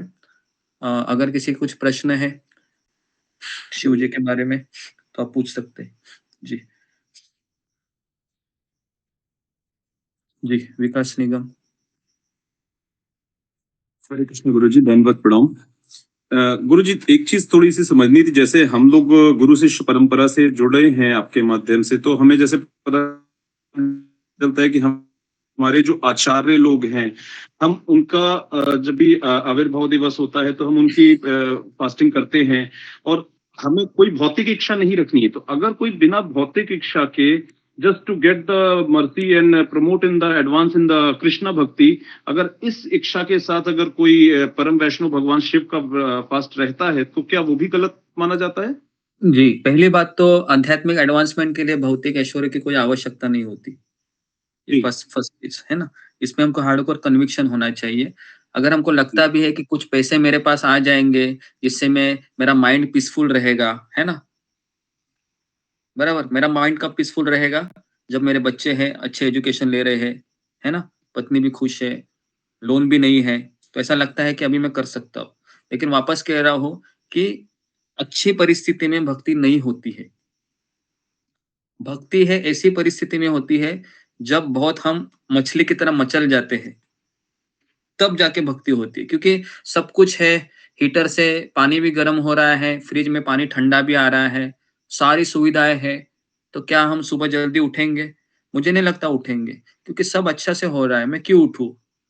तो इसके लिए भक्ति कार्य ही ऐसा है कि जब हमारा खिंचाव होता है ना, जब हमारे कोई कम चीज हमारे परिवार में या जिंदगी में कम हो जाती है, तभी हम भक्ति आसानी से कर सकते हैं। तो इसके लिए कुंती महारानी भी कहती है कि श्रुति ऐश्वर्य होना भक्ति के लिए सबसे बड़ी बाधा है, क्योंकि उस ऐश्वर्य से हम भगवान को भूल जाते हैं, है ना। तो इसके लिए ये इच्छा कर करके शिव जी के पास जाना कि मुझे भौतिक ऐश्वर्य दे दो ताकि मेरी भक्ति में सेटलमेंट आ जाए, स्थिरता आ जाए, तो शिव जी कहेंगे कि ये अंडरस्टैंडिंग ही पहले गलत है कि भक्ति में स्थिरता भौतिक ऐश्वर्य से आती है। ओके, ठीक है, ये इच्छा नहीं रखनी, मतलब भौतिक इच्छा नहीं रखनी है, हमें केवल कि हम बस कृष्ण भक्ति में लगे रहें और आगे बढ़ते रहें, यही इच्छा है। और कोई अगर भौतिक इच्छा नहीं है तो क्या शिव जी का फास्टिंग किया जा सकता है? नहीं, फास्टिंग तो हम करते ही नहीं है किसी भी हालत में, क्योंकि हम फास्टिंग इसलिए नहीं करते हैं क्योंकि हमने हमारा जो दायित्व है वो कृष्ण के पास सौंप दिया है। जैसे भगवान गीता में कहते हैं कि अनन्य यश्यन्तो माये जना पर्युपासते तेषां नित्य अभियुक्तानां योगक्षेम वहाम्यहम्। योगक्षेम वहाम्यहम् का अर्थ क्या है? भगवान कहते हैं कि तू मेरा भक्ति कर रहा है, मैं तुम्हारा सब कुछ संभाल लूंगा। अब भगवान कहे कि संभाल लूंगा, फिर मैं शिव जी के पास जा रहा हूँ व्रत करने के लिए, ये कौन सी बात हो गई? समझ में आ रहा है ना? हम गीता पढ़ रहे हैं, हम भगवान कृष्ण का माला का जप करते सुबह-सुबह। भगवान कहते हैं योगक्षेम वहाम्यहम्, और हम फिर व्रत करने के लिए निकल पड़े शिव जी के पास। इसका अर्थ क्या है? मुझे कृष्ण पे भरोसा नहीं है। यही तो मैसेज आता है फिर। कृष्ण कहते हैं कि मैं सब कुछ कर लूँगा, तो हमें कृष्ण के ऊपर छोड़ देना चाहिए ना। अभी कृष्ण हमारा सब कुछ देखभाल कैसे करेंगे? तो कृष्ण हमारा एक्स-रे पहले निकालेंगे और एक्स-रे करके देखेंगे कि विकास निगम जितना भी कम पैसे में रहेगा, उसको भक्ति में अच्छा है। समझ में आ रहा है? तो फिर भगवान ने डिसाइड किया है, अभी क्या करें? या फिर भगवान ये सोचेंगे कि इसको पहले कम पैसे में रखो, बाद में इसको मालामाल बना देता हूँ मैं, करोड़पति बना देता हूँ। ये भी कर सकते हैं। गुरुजी एक एक प्रश्न और था मेरा कि जो आपने बताया कि भगवान लिंग फॉर्म में आते हैं, तो उसका कोई रीजन था क्या कि क्यों उन्होंने अपने आप को शिव जी ने लिंग फॉर्म में एक्सपेंड किया? जी, तो उन्होंने लिंग फॉर्म में इसके लिए एक्सपांड किया क्योंकि अ, उम, क्योंकि उन्होंने खासकर जो मूर्ति पूजा है, शिव जी की मूर्ति की पूजा नहीं होती है। मतलब जिस तरह से कृष्ण की मूर्ति पूजा होती है ना? तो शिव जी ने है उसका एक्सपांशन किया फिर लिंग के रूप में, है ना? तो इसके लिए शिव जी की मैक्सिमम पूजा कई जगह पर पूजा है वो लिंग के रूप में होती है मोस्टली, क्योंकि वो लिंग फॉर्म ही है, वो शिव जी का प्रतिनिधित्व करता है, रिप्रेजेंटेटिव है ना? और उसमें भी अगर आप देखोगे तो उसको भस्म लगाया हो, मतलब ऐसे क्या बोलते हैं, ऐसे तिलक लगाया होता है ना? और एक क्या बोलता है, ये भी होता है, सर्पक भी होता है ना, स्टील का हो सकता है, पितले का हो सकता है। जी। तो हाँ, तो बस उतना ही 3 चीज़ें होती हैं और हमने देखा है कि वो पानी है फिर वह है ना, नीचे-नीचे चला जाता है फिर। कई लोग आज तो इतना अभिषेक होगा कि आप पूछिए मत। बहुत सारे लोग दूध, पानी, दही, मधु बहुत अभिषेक करते हैं। तो लिंग के फॉर्म में यही है कि वो उनका रिप्रेजेंटेटिव है और लिंग का अर्थ है कि उत्पादित करना, क्रिएट करना, है ना? कई लोग लिंग को गलत डेफिनेशन के लिए तरह देते हैं ना। जब मैंने है ना अमोघ लीला प्रभु का एक वीडियो देखा था मैं जस्ट आपको बताने से पहले, तो उनमें उन्होंने काफ़ी चीज़ें उन्होंने बताई थी कि कुछ लोग कहते हैं कि आप शिव जी के प्राइवेट पार्ट की पूजा कैसे कर सकते हो? कहाँ पर लिखा है? कृष्ण ने, राम ने? तो ऐसे कई लोग हैं जो गलत तरीके से प्रोपेगेंडा कर रहे हैं उस मतलब शिव जी के लिंग का अर्थ है उत्पादित करना, है ना? तो इस तरीके से काफ़ी प्रोपेगेंडा है जो लिंग लिंग की जो पूजा होती है शिव जी की, है ना? इसके बारे में। तो बस वही उनका वो रिप्रेजेंट करता है। ओके, जी, हरे कृष्ण गुरु, दंडवत प्रणाम। ओके। अशोक चावला। धन्य प्रणाम गुरुजी। गुरुजी मैंने पढ़ा था संस्कृत में लिंग को शरीर भी कहते हैं, सूक्ष्म शरीर लिंग को कहते हैं। वो शरीर जो शिवलिंग है वो शरीर शिव जी का एक वो शरीर है उनका। हम माथे पे तिलक लगाते हैं, शिवलिंग पे भी तिलक लगाते हैं, वो सूक्ष्म शरीर है शिव जी का। तो संस्कृत में लिंग को सूक्ष्म शरीर भी बोलते हैं गुरुजी। लिंग को सूक्ष्म शरीर कहते हैं, मैंने तो सुना नहीं। मैंने अभी एक जी, मैंने जगह पढ़ा था गुरुजी। अच्छा पढ़ा होगा तो ठीक है। लेकिन लिंग का जो असली अर्थ है क्रिएट करना, उत्पादित करना या फिर उत्पाद करना, मतलब क्या बोल सकते हो उसको, निर्माण करना, इस तरीके से, है ना? कोई भी वो डेफिनेशन हो, है ना? हमें समझना चाहिए लिंग एक रिप्रेजेंटेटिव है, जो एक फॉर्म है भगवान शिव जी का, और हमें उसके ऊपर, है ना? अगर आपको कोई कहे कि क्या आप शिव जी की पूजा करते हैं? आप तो वैष्णव हैं, तो आपको क्या बोलना चाहिए? क्या उत्तर रहेगा? बताओ अशोक चावला प्रभु। अगर आपके पास कोई पड़ोसी बोले, आप तो वैष्णव हैं, तो आप शिव जी के पास लोटा लेके क्यों जा रहे हैं? आप तो अभी अपनी पार्टी बदल लिया क्या? फिर आप क्या बोलोगे उनको? बताओ। जी, हम जाते हैं आध्यात्मिक उन्नति के लिए उनसे सहायता मांगने जाते हैं, आध्यात्मिक उन्नति में, प्रकृष्ण भक्ति में। जी। बोलेंगे गुरुजी। तो वो बोलेंगे कि क्या कृष्ण सहायता नहीं देते हैं क्या? अभी आप शिव जी के पास क्यों जा रहे हो? जी। नहीं, बिल्कुल देते हैं, कृष्ण भी सहायता देते हैं, हमें जहां से मिलती है सहायता लेनी चाहिए। हाँ हाँ ऐसे तो हम गुरु जी के पास भी जाते हैं, गुरु भी सहायता देते हैं हमें प्रगति करने में। ओके तो जहां से सहायता मिलती है, उचित सहायता मिलती है, हमें जाना चाहिए, जी जहां से ज्ञान मिलता है कलेक्ट करना चाहिए। ओके जी, तो इसका सही उत्तर ये होना चाहिए कि देखिए भाई, शिव जी ये परम वैष्णव है, आपकी जानकारी के लिए बता रहा हूँ, क्योंकि उनको तो पता नहीं होगा ना शिव जी परम वैष्णव है। उनको पहले ये बताना चाहिए कि शिव जी ये परम वैष्णव है, जितने भी हरि के भक्त है उनमें टॉप नंबर 1 वैष्णव शिव जी है। तो इसके लिए मैं एक भगवान के ऊंचे भक्त से मिलने जा रहा हूँ, क्योंकि आज उनका बहुत बड़ा उत्सव है। ये हमारा उत्तर होना चाहिए, ताकि वो भी समझे कि क्या है अंडरस्टैंडिंग शिव जी की। ओके, तो इस तरीके से आपके उत्तर होंगे। ओके गुरु जी, और आपने 5 तत्व बोले थे, विष्णु तत्व, जीव तत्व, गुरु तत्व और शिव तत्व। 5वां तत्व कौन सा है गुरु जी? 5वां तत्व है शक्ति तत्व। शक्ति तत्व मतलब ये दुर्गा का तत्व, शक्ति मतलब भगवान की बहिरंगा शक्ति जो दुर्गा माता है, वो भी एक तत्व है। क्योंकि दुर्गा देवी को भी समझने के लिए हमको, है ना, जब नवरात्रि आती है तो हम उनके बारे में बताते हैं कि पार्वती माता किस तरह से, है ना, भगवान का विस्तारित स्वरूप है। तो वो है शक्ति तत्व 5वां। ओके जी, नेक्स्ट। धन्यवाद गुरु जी। सात्विक वर्मा। हरे कृष्णा गुरु जी, दंडवत प्रणाम। गुरु जी, जैसे मैं ये पूछना चाहता था, जैसे शिव जी है उनका जो तिलक का स्टाइल है वो थोड़ा अलग होता है, और जैसे और जो गौड़ी जैसे हमारे होते वो क्यों तिलक नहीं लगाते? और दूसरी चीज ये पूछना चाहता हूँ, जो राधानाथ स्वामी महाराज जी वो भी तो शिव जी के फॉलोअर थे सबसे पहले, तो वो भी कृष्ण भक्ति में आए। नहीं, इसके बारे में मैंने बताया था कि कई सारे भगवान के भक्त हैं जो पहले शिव जी की भक्ति करते थे और फिर भगवान शिव जी उनको कृष्ण के पास भेज देते हैं। तो है ना, आप में से भी कितने लोग थे जो इस्कॉन में आने से पहले शिव जी के भक्त थे? बहुत लोग रहेंगे, मुझे पता है, क्योंकि हम जहाँ-जहाँ जाते हैं सबको पूछते हैं कि पहले आप किसकी पूजा करते थे? मोस्ट प्रोबेबली वो शिव जी का ही नाम बताते हैं, है ना? क्योंकि तो अगर आप शिव जी की पहले पूजा करते थे और अगर आपको अब ऐसा डर लग रहा है कि पहले तो मैं शिवरात्रि करती थी, अभी कहीं तो शिव जी तो मेरे ऊपर गुस्सा ना हो जाए, उनका प्रकोप ना हो जाए मेरे खानदान के ऊपर, मेरे परिवार के ऊपर, ऐसा भी डर रहता है। लेकिन वापस कह रहा हूँ, ये डर आप अपने दिमाग से निकाल दीजिए, क्योंकि जो परम वैष्णव है, जो हरि की सेवा में लगा है, वो दूसरे भक्त का अनादर कैसे कर सकता है, जो उनको छोड़कर असली हरि के भक्ति में चला गया है ना? तो ये एक प्रोपेगेंडा होता है, लेकिन इसमें कोई तथ्य नहीं होता है।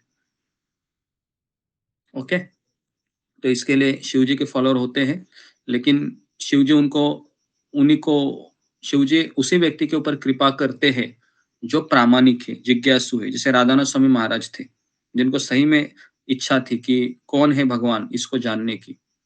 तो इसके लिए जिज्ञासु कैटेगरी को शिव जी प्रमोट करते हैं और भौतिक ऐश्वर्य वाले को अपने पास ही रखते हैं। ठीक है, नेक्स्ट, रेखा बंडाले। हरे कृष्णा गुरु जी, दंडवत प्रणाम। सभी भक्तों को दंडवत प्रणाम। गुरु जी, मेरे 2 प्रश्न है। पहला ये कि शिव जी के 12 ज्योतिर्लिंग है, तो उसमें से वो महाकालेश्वर है, उसकी उनकी इतनी महानता क्यों है और उनके इतने फॉलोवर क्यों आज के टाइम पे? और मैं वापस कह रहा हूँ, फॉलोवर आपको कृष्ण से भी ज्यादा शिव जी के ज्यादा मिलेंगे। और आज मैं बता रहा हूँ, महाशिवरात्रि ऐसा उत्सव है कि नवरात्रि से ही नवरात्रि, महाशिवरात्रि, ये ऐसे 2 फेस्टिवल है भारत में जो धूम धड़ाके से काफी जो आध्यात्मिकता से जुड़े हुए लोग सेलिब्रेट करते हैं। लेकिन कोई भी उत्सव ले लो भारत में, अभी इंद्रिय तृप्ति के आधार पे होता है, चाहे वो नवरात्रि हो। आज के दिन पता है क्या होता है? बहुत बड़ी भांग है ना, वह बनाई जाती है और कई लोग हैं वो भांग पीते हैं और पता है क्या बोलते हैं? ये क्या है? ये शिव जी का प्रसाद है ना, आप भी पिए, है ना, शिव जी का प्रसाद है। और वो भांग भी पिएंगे और कहेंगे ये क्या है? शिव जी का प्रसाद है। तो इसके लिए कई सारे फॉलोअर हैं शिव जी के, और शिव जी का और एक नाम है आशुतोष। आशुतोष का अर्थ क्या है? वो जल्दी प्रसन्न हो जाते हैं। तो इसके लिए शिव जी के फॉलोअर बहुत ज्यादा होंगे, क्योंकि जहां पर रोटी कपड़ा मकान फ्री में मिल रहा है या कुछ व्रत करने से मिल रहा है, वहां पर तो भीड़ हमेशा रहेगी। और जहां पर शुद्ध भक्ति मिल रही है, बहुत पापड़ बेलने पड़ते हैं, फिर भी पता नहीं मिलेगा कि नहीं मिलेगा। तो हमारा मार्ग कुछ ऐसा ही है। तो इसके लिए यहाँ पर भीड़ बहुत कम है, बराबर है, केवल 60-70 लोग ही आते हैं, बराबर है। अगर यहाँ पर मैं अगर आपको है ना शिव व्रत के बारे में कुछ बताऊं, है ना, 12 सोमवार करो, आपको गाड़ी बंगला मिल जाएगा, तो पता है बहुत लोग आएंगे फिर। और अगर 2-4 लोग ये भी बोलेंगे मुझे मिल गया, और भीड़ भीड़ लगेगी यहाँ पर। लेकिन यहाँ पर हम वो चीज करने नहीं आए, है ना। तो इसके लिए कृष्ण के भक्त हमेशा ऐसे ही रहते, गरीब रहते बेचारे। 2 टाइम का 3 टाइम का खाना मुश्किल से मिल जाता है, लेकिन उनको पता होता है कि कृष्ण मेरा रक्षा करेंगे, तो वो उनपे इतना ये होता है, भरोसा होता है। उनको ये भी पता होता है कि ये शिव जी के जितने भी भक्त हैं, ये बाद में कहाँ जाने वाले हैं, वापस 84 लक्ष योनि में भ्रमण करेंगे। लेकिन हम सब लोग हैं वह भगवत धाम चले जाएंगे, तो इसके लिए वह इतना चिंता में नहीं होता है। ओके ओके, आखिरी क्वेश्चन जागृति। हरे कृष्णा, दंडवत प्रणाम गुरुजी, सभी भक्तों को दंडवत प्रणाम। गुरुजी, मुझे ये पूछना था कि मंदिर तो जाना है, लेकिन अगर नहीं जा सके तो क्या शिव का मंत्र है? नहीं जा सके तो आप जी नहीं जा सके तो इतना प्रयास मत कीजिए, ऊपर से कोई मंत्र तंत्र भी मत बोलिए, है ना। हरे कृष्ण महामंत्र ही बोलिए। ओम नमः शिवाय बोलने की इतनी कोई आवश्यकता है नहीं। आप केवल उनको प्रणाम कीजिए, उनके फोटो के पास या मोबाइल में कोई फोटो अपलोड कीजिए, उनको प्रणाम कीजिए, है ना। अगर आपका भाव सच्चा है तो घर के अंदर से भी आपका भाव उन तक पहुंच जाएगा, है ना। तो अलग से ज्यादा प्रयास मत कीजिए, क्योंकि आज के दिन बहुत भीड़ लगी होगी और पता नहीं अगर आप प्रसाद वहां पर खाने गए और अचानक आपको प्रसाद में कोई नशे वाली चीज मिल गई और आपने उसको खा लिया, तो आपका पूरा चौपट हो जाएगा। हाँ, क्योंकि यहाँ नजदीक में त्र्यंबकेश्वर है, लेकिन वहाँ बहुत ही रश होता है।